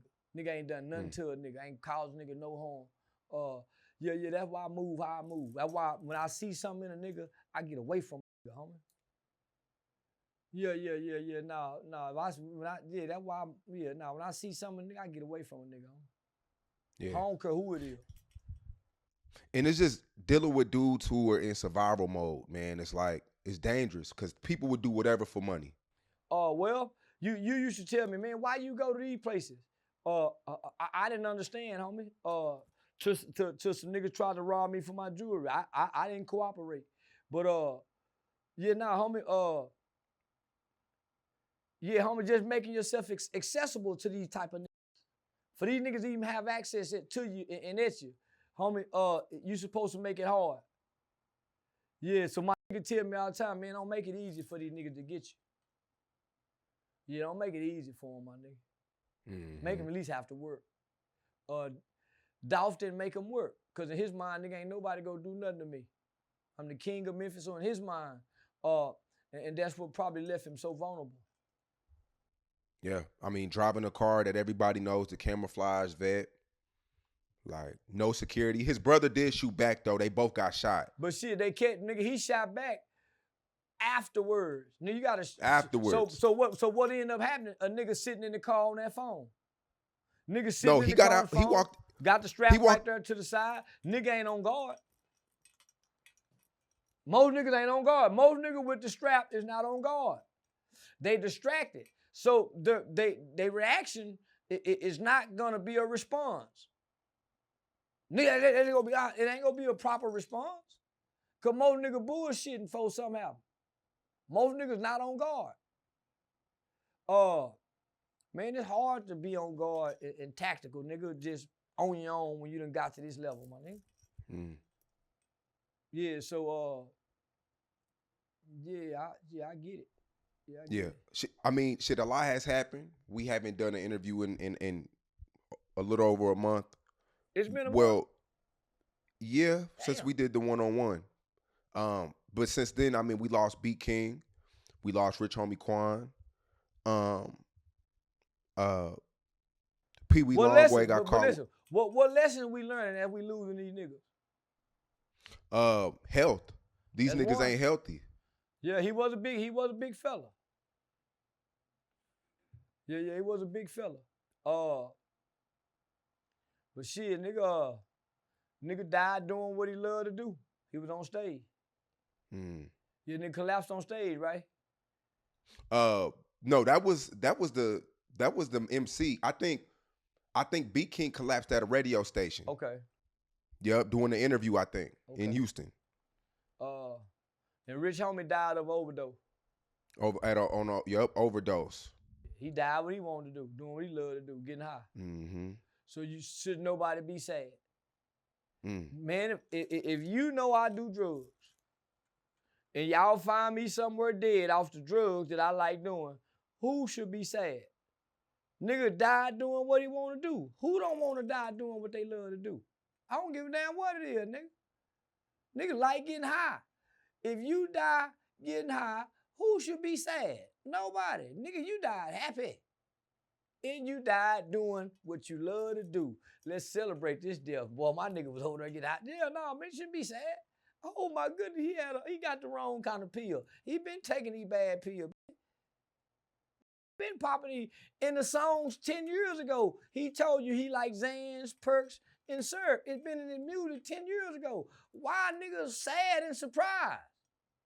And we all sneaking and getting high off something. We all sneaking and getting high off something, y'all.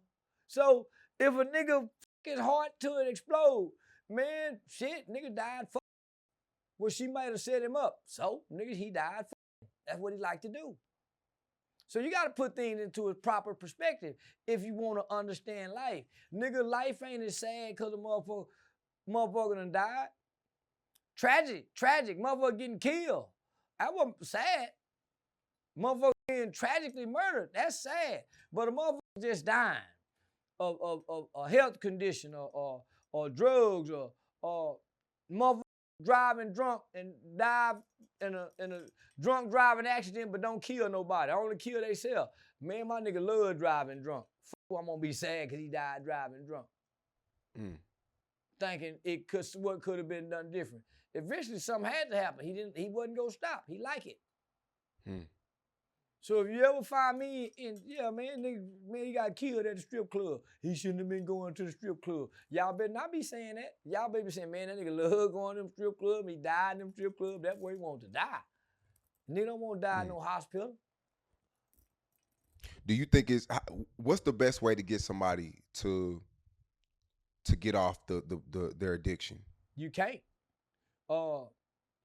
Everybody know in AA and NA, nigga, you first have to admit that you have a problem. That's the first step to getting off.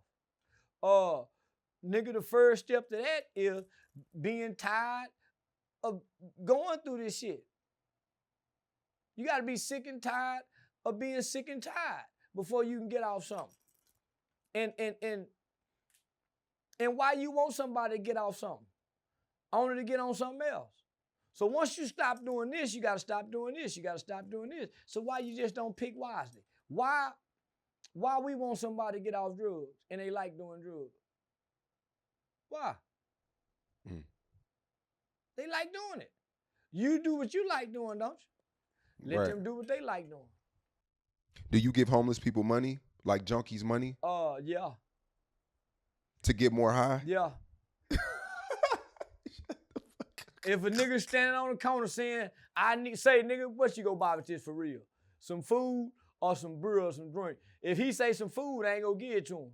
I always give him food. I always give him money for food. I want to help you get high, nigga. That food. The food don't get you through life, my nigga. Nigga, yes, it do. Listen. I may still eat this food and be suicidal or homicidal. I need something to alter my mind in the conditions in the state that I'm in. I need a mind-altering substance. That's why I'm out here. That's why I'm on here. I don't give a damn about eating. Nigga, I eat out the trash can. But nigga, most people out there are trying to find a substance, not food. Give them some food and look how disappointed they are. Yeah. Oh my, yo, man. Man, listen, my nigga. I just need to get through this day. And this little bit of beer, this little bit of whatever I'm doing helps me get through this day where I don't hurt myself and I don't hurt other people. Yo, I was just in New Orleans and I gave this guy some bananas. That's what we had left in the car. He still wanted money. I'm gonna eat this later after I get high. I need to get through this day, sir. Real shit. I need to alter this mind. I'm gonna eat this after I get high. Appreciate you. But nigga, do you got a few dollars to give me? Because the drugs I use, my nigga, I can take $3 to the man. Between the fentanyl nigga, the crack nigga, the pill man, Man, you getting high for $5 now. Long high, an extreme high. They smoking fentanyl, I heard. And you can get fentanyl smoke for $3 to $5. So now, my nigga, more folks just need to cope for today. They worry about tomorrow when tomorrow comes. But most folks who struggling don't give a damn about tomorrow. Nigga, I need to get through the day. What do you remember the last time you didn't smoke weed for a full day? Yeah, I violated my bond condition like 2 months ago in July. I think it was July. I pissed dirty on my bond condition. August 1st, August something, nigga, they locked my motherfucking ass up and gave me a murder bond. They hit me with a $90,000 bond for smoking weed. God. So shit, nigga, yeah, I went 30 days without smoking weed. Did you have any withdrawals? Hell yeah, like a motherfucker. I was waking up out my sleep. Panicking, having anxiety attacks, thinking I done fucked up because I was smoking weed in my dreams. So I had to go see a doctor. I had to go see a psychiatrist. And the psychiatrist gave me a prescription for marijuana. So I got my Texas medical marijuana card. And I got a prescription from a psychiatrist to smoke marijuana 4 times a day. So is it safe to say you're addicted to weed? Yeah. Ain't you addicted to pussy and money? Yeah. I'm addicted to weed. Yeah, we all have. It ain't nothing wrong with that. It's just a lot of people won't admit that. They can't stop. Tell them stop and see if they're addicted and see what happened while they trying to stop. See what happened while they trying to stop. I did not feel better when I stopped. I did not feel better. I felt normal. But nigga, I didn't feel good. I mean, the weed is a herb, so it's natural. It's from the earth. Yeah, that's what they say. Yeah, that's what they say. You think it's a drug, or do you look at it as like it's a drug now? The way it's being grown and manufactured, the seeds being crossed, this is a drug now, nigga. This is not the weed God intended for a nigga to be smoking. This man's weed. This ain't the weed God got growing out the ground. The herb, the bird seeds, nigga, this is man-made shit that take a nigga up there with God. God don't want you up there with him. This weed here got a nigga can hear God whispers.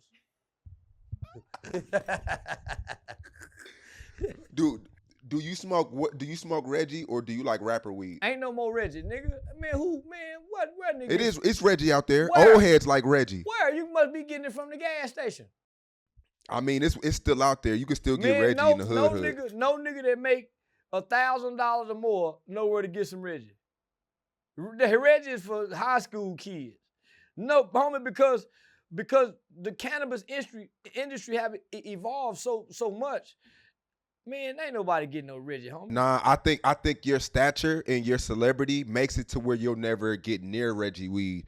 But there is and I don't smoke at all, so maybe I'm ignorant to it. But there is this stereotype to where old heads prefer Reggie over rapper weed. There's no more Reggie. Nobody's growing regular weed because of the THC levels are so high, homie. Even the hemp and the CBD.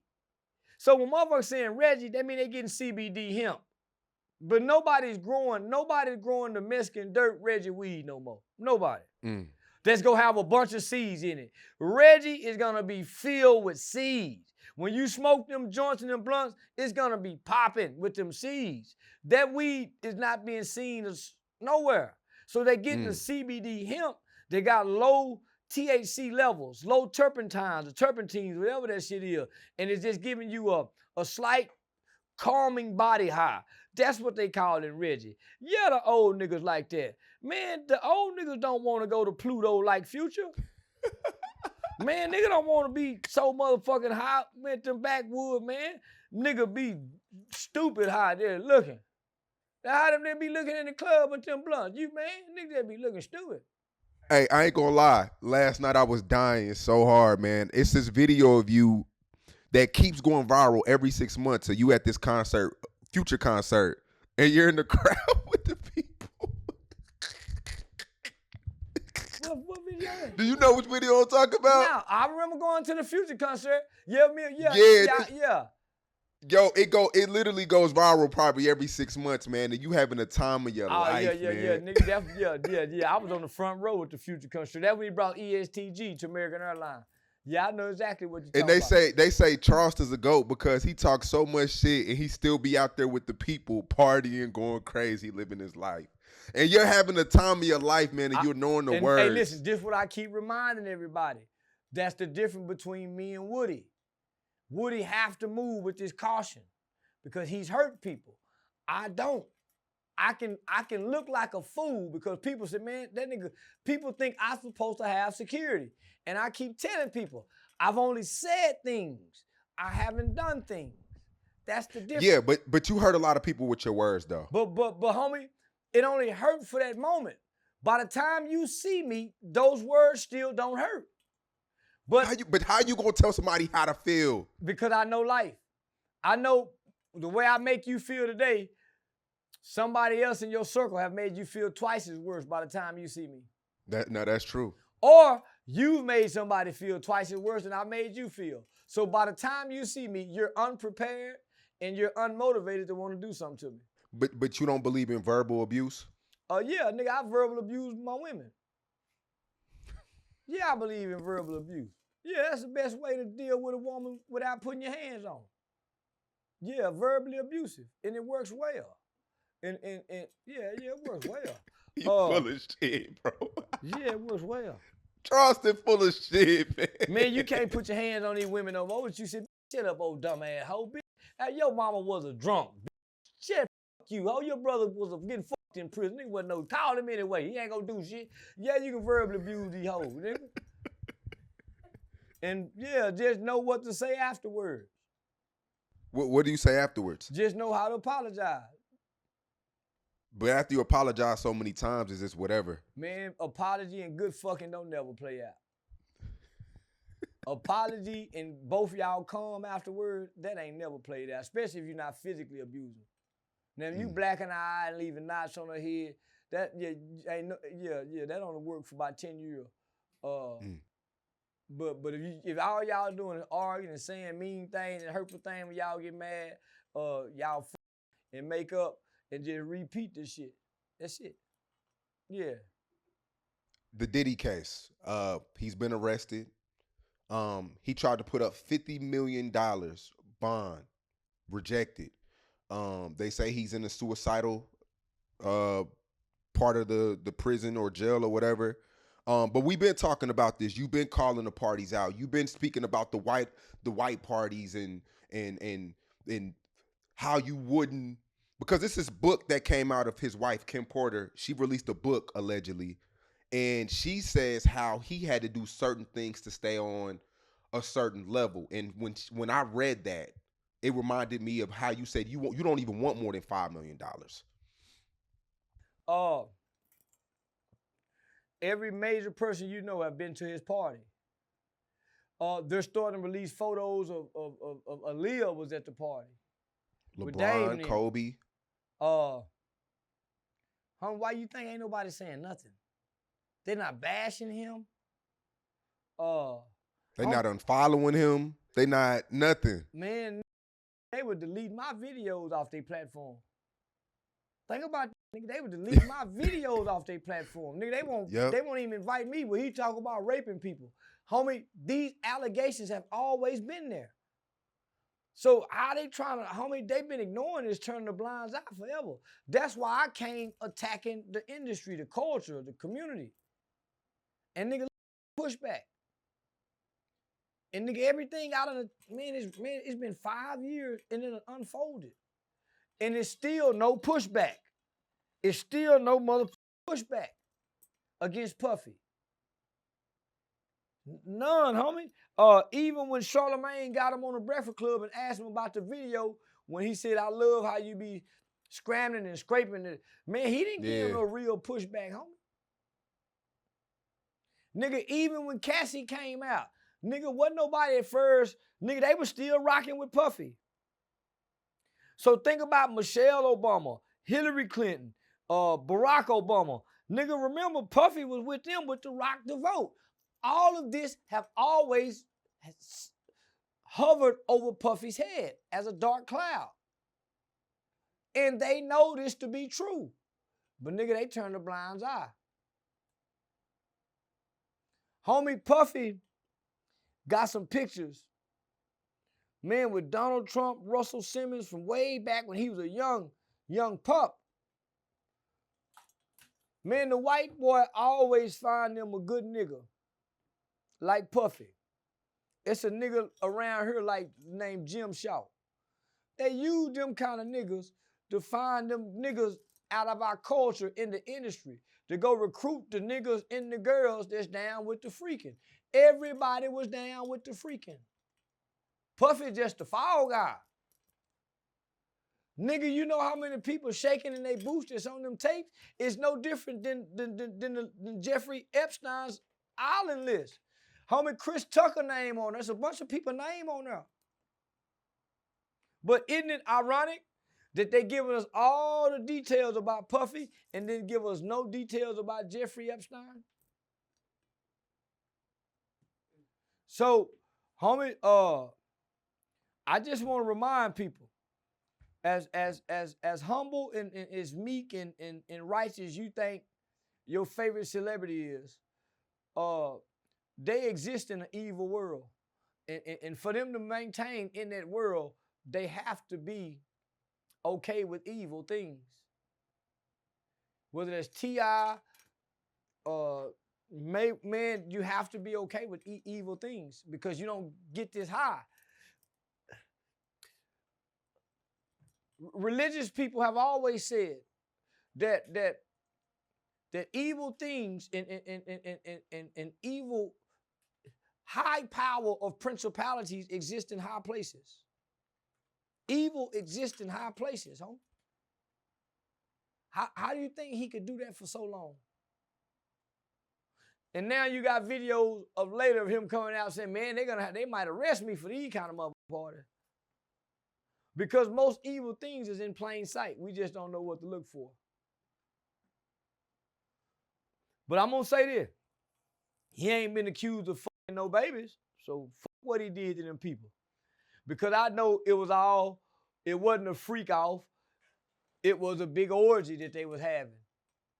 And how you go fault me because I'm a rich nigga and I got these hoes coming in from Texas and they go come to New York and they go but yeah, them hoes want some money for me to how you go hit me with sex trafficking, sex work? Man, I'm getting these hoes something for that pussy.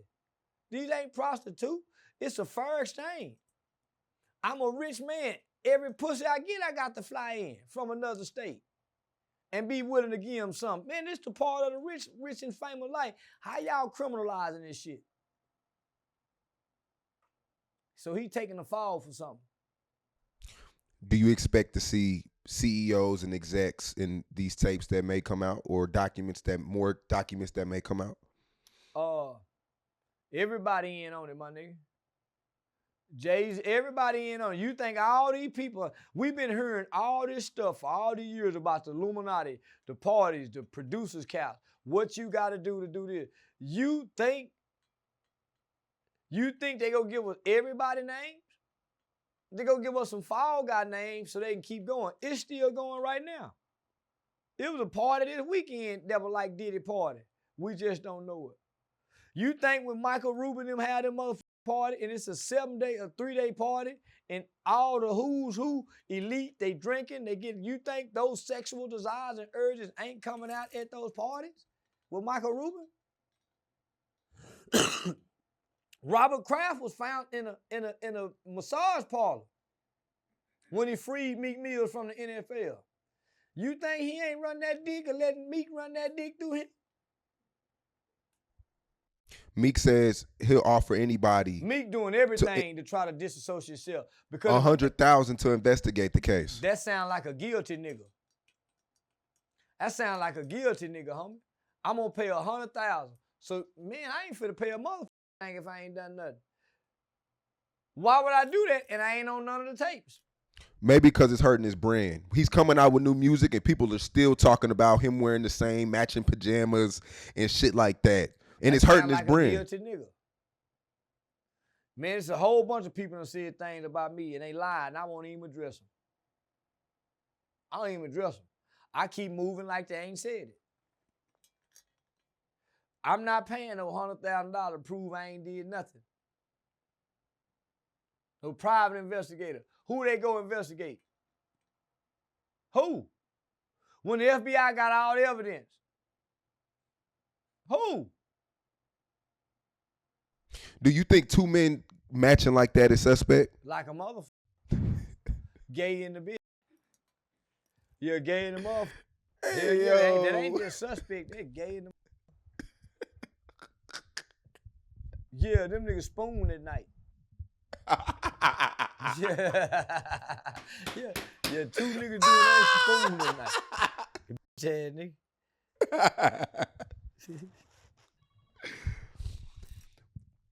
But yeah, man, it's crazy.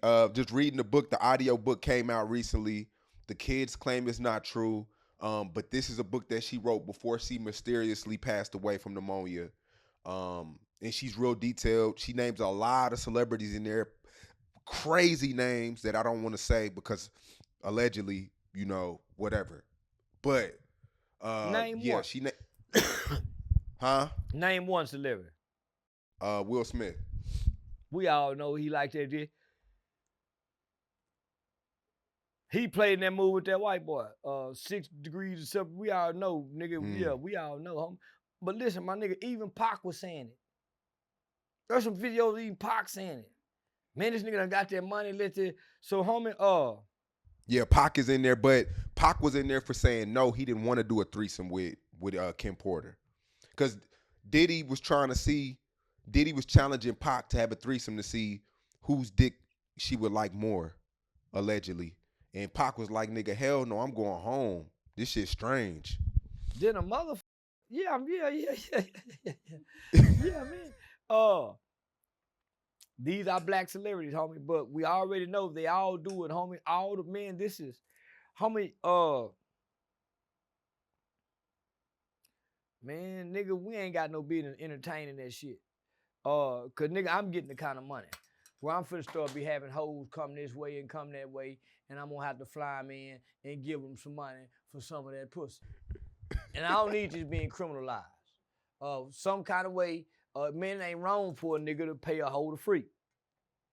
Nigga, it ain't wrong for flying no hoe to sell pussy out of goddamn me, Indianapolis, Indiana, and fly to buttfuck Mississippi so we can fuck for the weekend. They ain't breaking no motherfucking law. And they trying to make this shit what players do, law breaking. Man, that's just what players do. So what is the baby oil? What does that stand for? Where does that come in You know, them niggas want to all their bodies up and slip and slide when they slippery sex is like sweaty sex.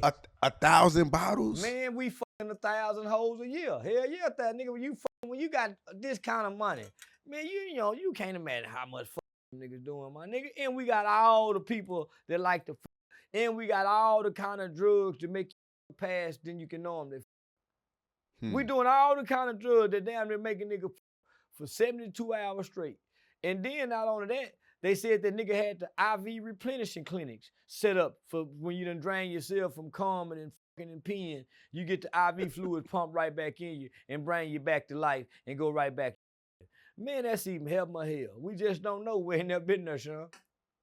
That got to be heaven or hell, one of the two. For a nigga, we live in between. So our minds can't fathom what a nigga can do with 1,000 baby oil. You ain't never for 72 hours straight. And your dick hard the whole time. And all you need is just some water and a little rest. And you back 2 hours down the road. Yeah, we live in the middle, my nigga, so we can't imagine. Gene Dale, his security guard, came out saying that, well, this was a few months back, but him and Ja Rule were in the room together with robes on. Say what?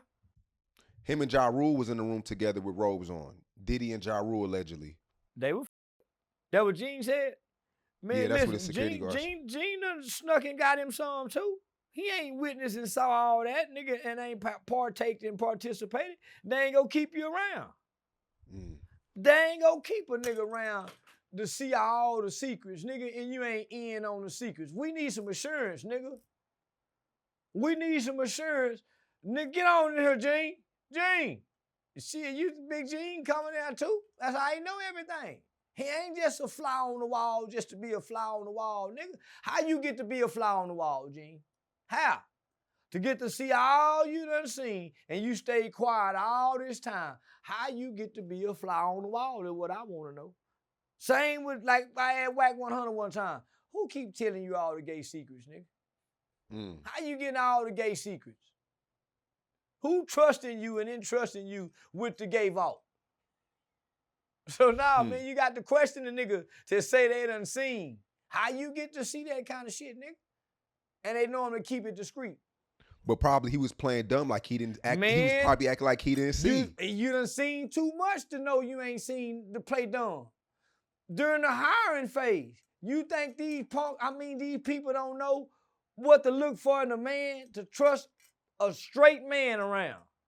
I'm playing straight before the world, but in secret, my bodyguard know I'm a Fruit Loop. So I'm supposed to trust this bodyguard. And I fired him 20 years ago. Unless the bodyguard is in with what I'm in with, he don't get to see nothing. So, nah, man, I think everybody who saw something because they was a part of something. That's how they was able to see something. You don't think anybody's innocent that's been around in pictures? Even Tyrese said that he went to Diddy parties, but he never went to the after party. It's people that went to Diddy parties, but never went to the after party. Two pair of funky lips will say anything. Well, they know what's at the after party. You never heard nobody speak on nothing. Why have they been silent for so long? It's a lot of hearsay about what goes on. That's what I'm saying. It's been hearsay. Why did it take the FBI, the government, to come in and say, man, we know he's been doing this. Here's what we got. When there's been hearsay about it all this time and all these years. He's been shielded by them, homie. They never shied away from him. They know he's been beating up Kim Porter. They know he's been torturing Cassie. They know he's been doing this shit. So why nobody ever shied away from him? Because he's fucking all the CEOs that's keeping great relationships. Man, somebody wrote a book. All these CEOs are going to his parties. That's how he's keeping the leverage. How you know, nigga? I read the book. Oh, okay. I'm about to say, shit, you talking with some specifics. Nigga, how you done told you this shit? Yeah, you know. Allegedly. Oh, okay, shit. It sounds about right. But he the CEO and he also fucking artist. The other celebrities. You not getting invited to the party. Remember they say you got to tell him no. You got to tell Diddy no, remember? So, yep. Tyrese said, I'm not going to the after party. Man, they all been to the after parties. You mean to tell me when you first became a star and didn't nobody know who you were and you was trying to get in, you didn't go to the party? You got to keep in mind, ladies and gentlemen, boys and girls, nobody have pushed back against this culture that Diddy supposed to have created for us in the black entertainment world. There's been no pushback against him. When Jeffrey Epstein started showing up in places, white people started saying, hey, man, what is that guy? Who is he? What do he do? How did he become rich? Man, they started giving a pushback. There was never no pushback against Diddy, even with all the rumors of him killing Tupac. So I don't think Diddy just got something on executive. He got something on everybody. I think Diddy done fucked everybody. Literally. I think he done fucked everybody. I think over 20 CEOs have stepped down. Kevin Lyles from 300, the Nike CEO stepped down. The Do you feds, feel like the that's a feds red? know what they got. You feel like that's a red flag, Yep. Yeah, the feds or know is what this they got. or is this a coincidence? I don't believe in coincidences. Y'all don't believe in coincidences. Yeah, no, I don't believe in coincidences.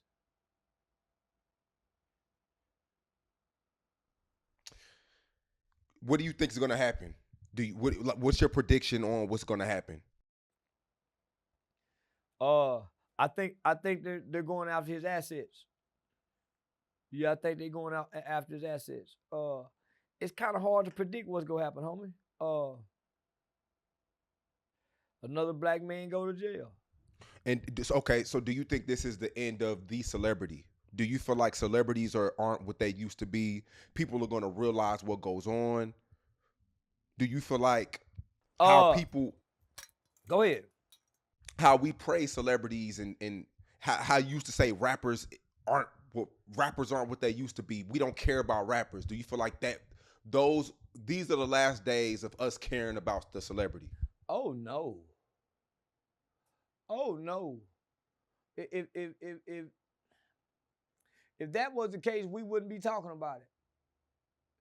We would be dismissing what has happened. But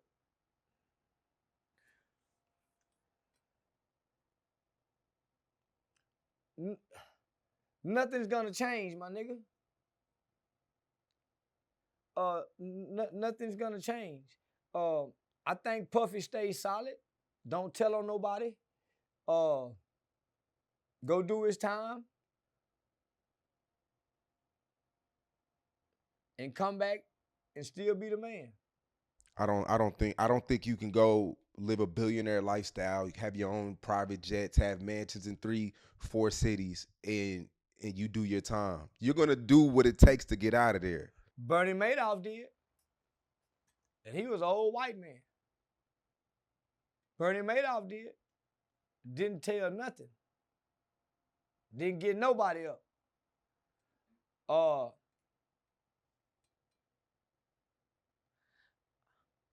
I don't think the federal government wants anybody else.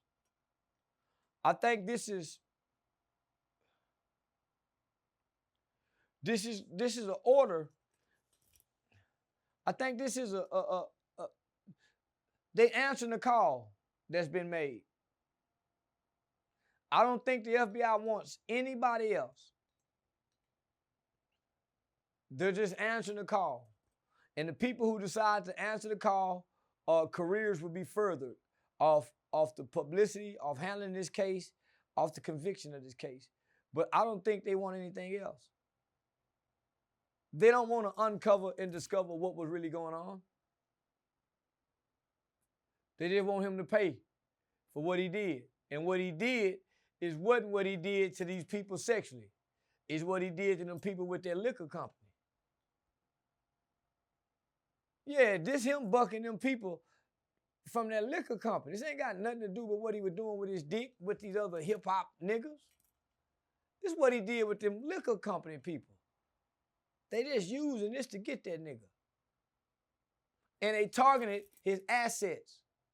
That's why they trying to make it like he was using this he was using this and was making finances off of it. So they trying to tie his sexual desires and his sexual parties to his business and his enterprise so they can take from him. This got to do with that liquor shit, man. This ain't got nothing to do with him fucking hoe.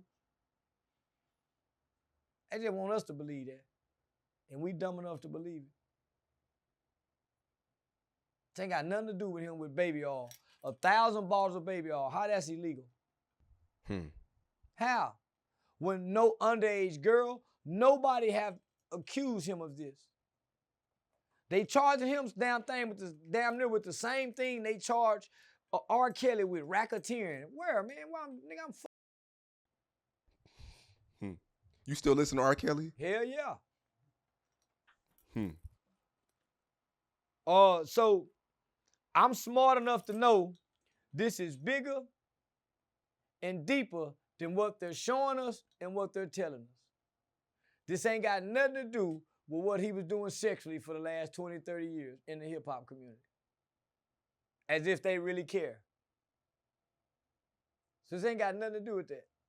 Side note, I think we all still listen to R. Kelly. Man, shit, we still, hell yeah, we do. Hell yeah, I don't think nobody stopped listening to R. Kelly. Why would we stop? R. Kelly didn't do that. Robert Kelly did. You crack me up with these two. Shit, These we don't write Robert. Then he's talking about we don't give a damn about Robert. Are you hip to what's going on with the Marcellus Williams situation? Nah, Marcellus Williams. Yeah, he got executed yesterday. I thought that was something that you would Yeah, I would don't be give a on. damn about no nigga getting killed. By the I mean, hands of the but he judicial was system. he was innocent though. How you know? I mean, the prosecutors, they wanted to stop the execution. The victim's family, they wanted to stop the execution, and they still did it anyway. Yeah. This was in Missouri, by the way. Yeah, so they waited too long. Yeah, I ain't never heard of them. Yeah, it's big. Yeah, This- poor these- people, this- poor this- people must just know about him. Rich people ain't Well, mentioning a word about him. Well, the fans wanted me to ask you because this is the type of stuff that the Tamir Rice and all these different things. I've never been involved in anything having to do with the adult black male being unjustly done anything. It's always been about children. So why would I care about a grown motherfucker on death row? I'm with the kill him. But if he was a kid on death row, he got sentenced when he was 17, 18, then I would. But nigga, I don't give a damn about no grown nigga being wrongfully accused of something in his 20s and 30s and going. I've made that clear to everybody. It's only been about children. You don't think that's fucked up though? That that you could be innocent and still be put to death? You done And something wrong. your DNA is not even at the scene. I don't know. I don't know no innocent niggas in jail. Every nigga I know in jail is supposed to be there and should be there. No, I get what you're saying, but I feel like with DNA now, the technology is new technology. There's a lot of innocent people that in the 80s and 90s and 70s, the technology wasn't. There was no way for you to tell. Now it's a lot of people getting released from prison now because of the technology. Things that they done when they were kids, they were falsely accused of. They're getting released because of the new technology. So, them niggas in prison. What about the kids out here who mama sending the food stamps and they don't get nothing to eat at nighttime? And they gonna grow up to be a killer. Ain't nobody trying to feed them before they start killing.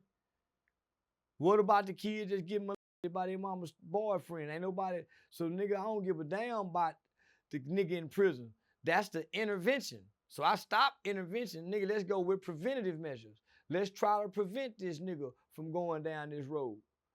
I'm sure that nigga did something to get him in the line of fire of the police for them to just be able to pick up an innocent nigga. They ain't put no innocent nigga in jail who ain't never been arrested. They ain't never put no innocent nigga in jail who ain't never been arrested. They always go get a nigga with a shady background. So it's your shady background, the thing that you've done once before, that make it easy for them to plant something on your supposed to be innocent ass. And not only that, nigga, you done a lot of things that you've gotten away with. Criminals. Most criminals have gotten away with way more than what they've gotten caught for. Isn't that right, criminals? If we're being honest. So what, you innocent? And they done put you to death. Who knows what you done, what you done got away with, nigga, where God allow you to go to dead innocent. So you're telling me you never been falsely accused of anything? Never. I'm lying. I'm being falsely accused of this motherfucking Mason that cat. But I did do a skit. I did do a skit that gave off the impression that I maced the cat. So technically, no. So technically, no, I've never been accused because I gave off the impression that I was doing this.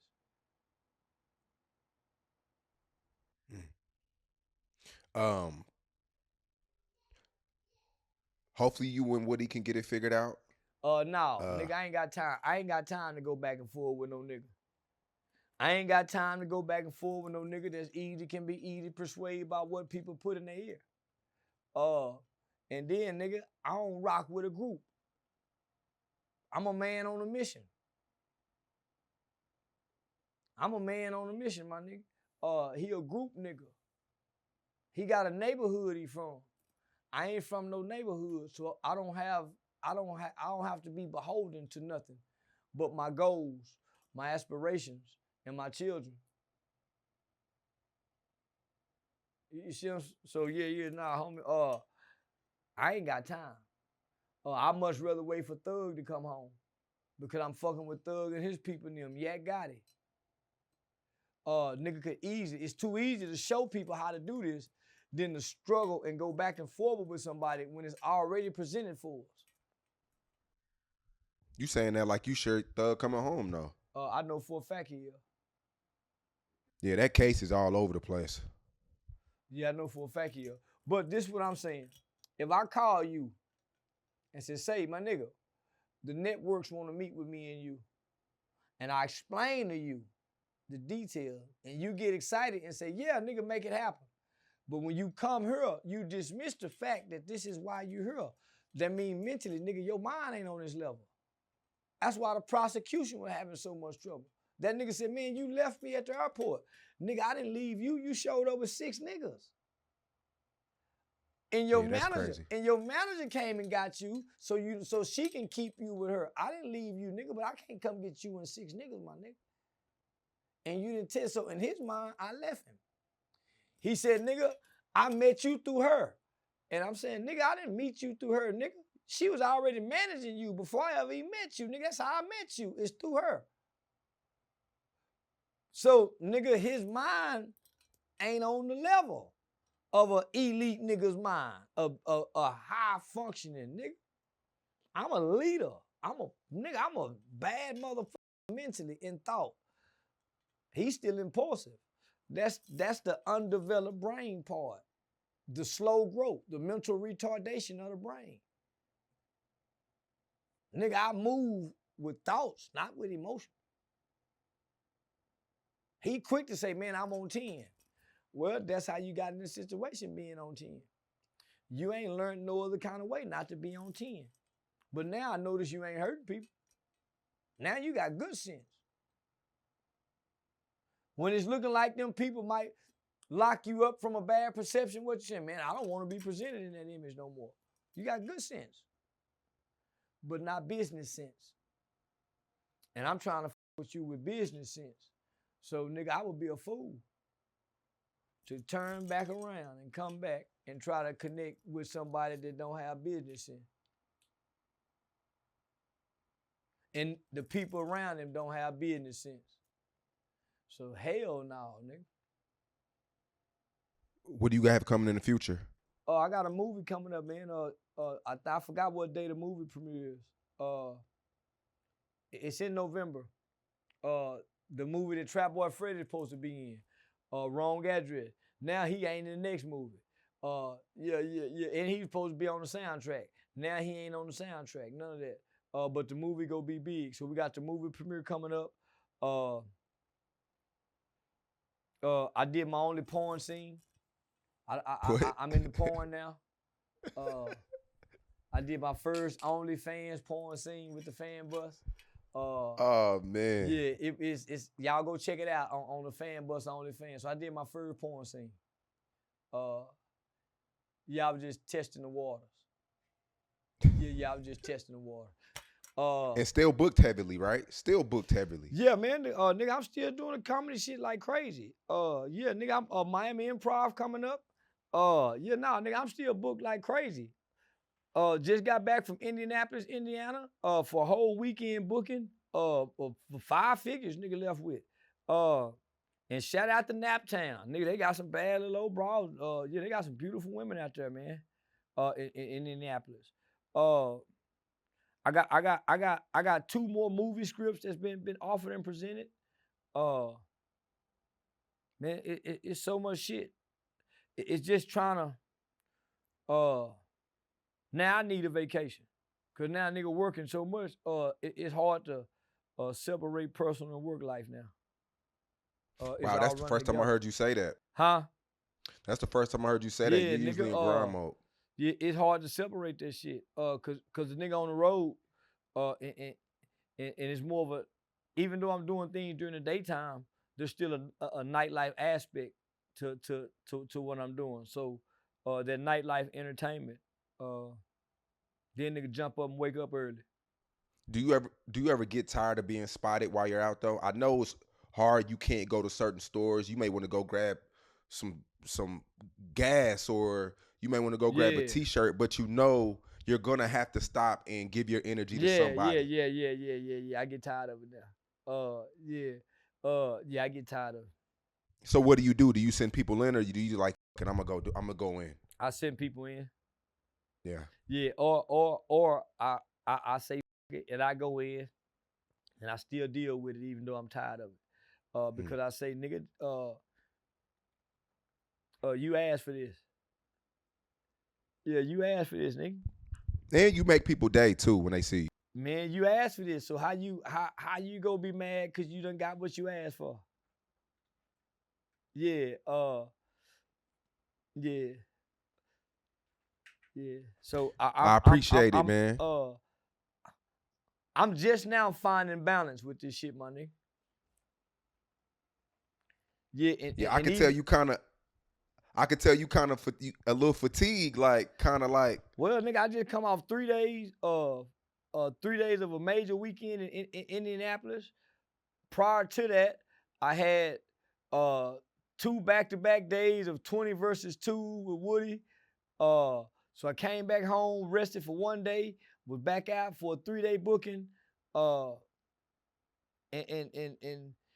I had a whole itinerary for the Indianapolis trip, man. And so then I come home and shit, man. Shit. Yeah, I'm still running it home. So I ain't even came home. I got to rest last night. But shit, man, nigga on the go. So when I leave here, nigga, I'm headed straight to another interview. My God, man. Yeah. Until next time. Already, man. Shit, we out.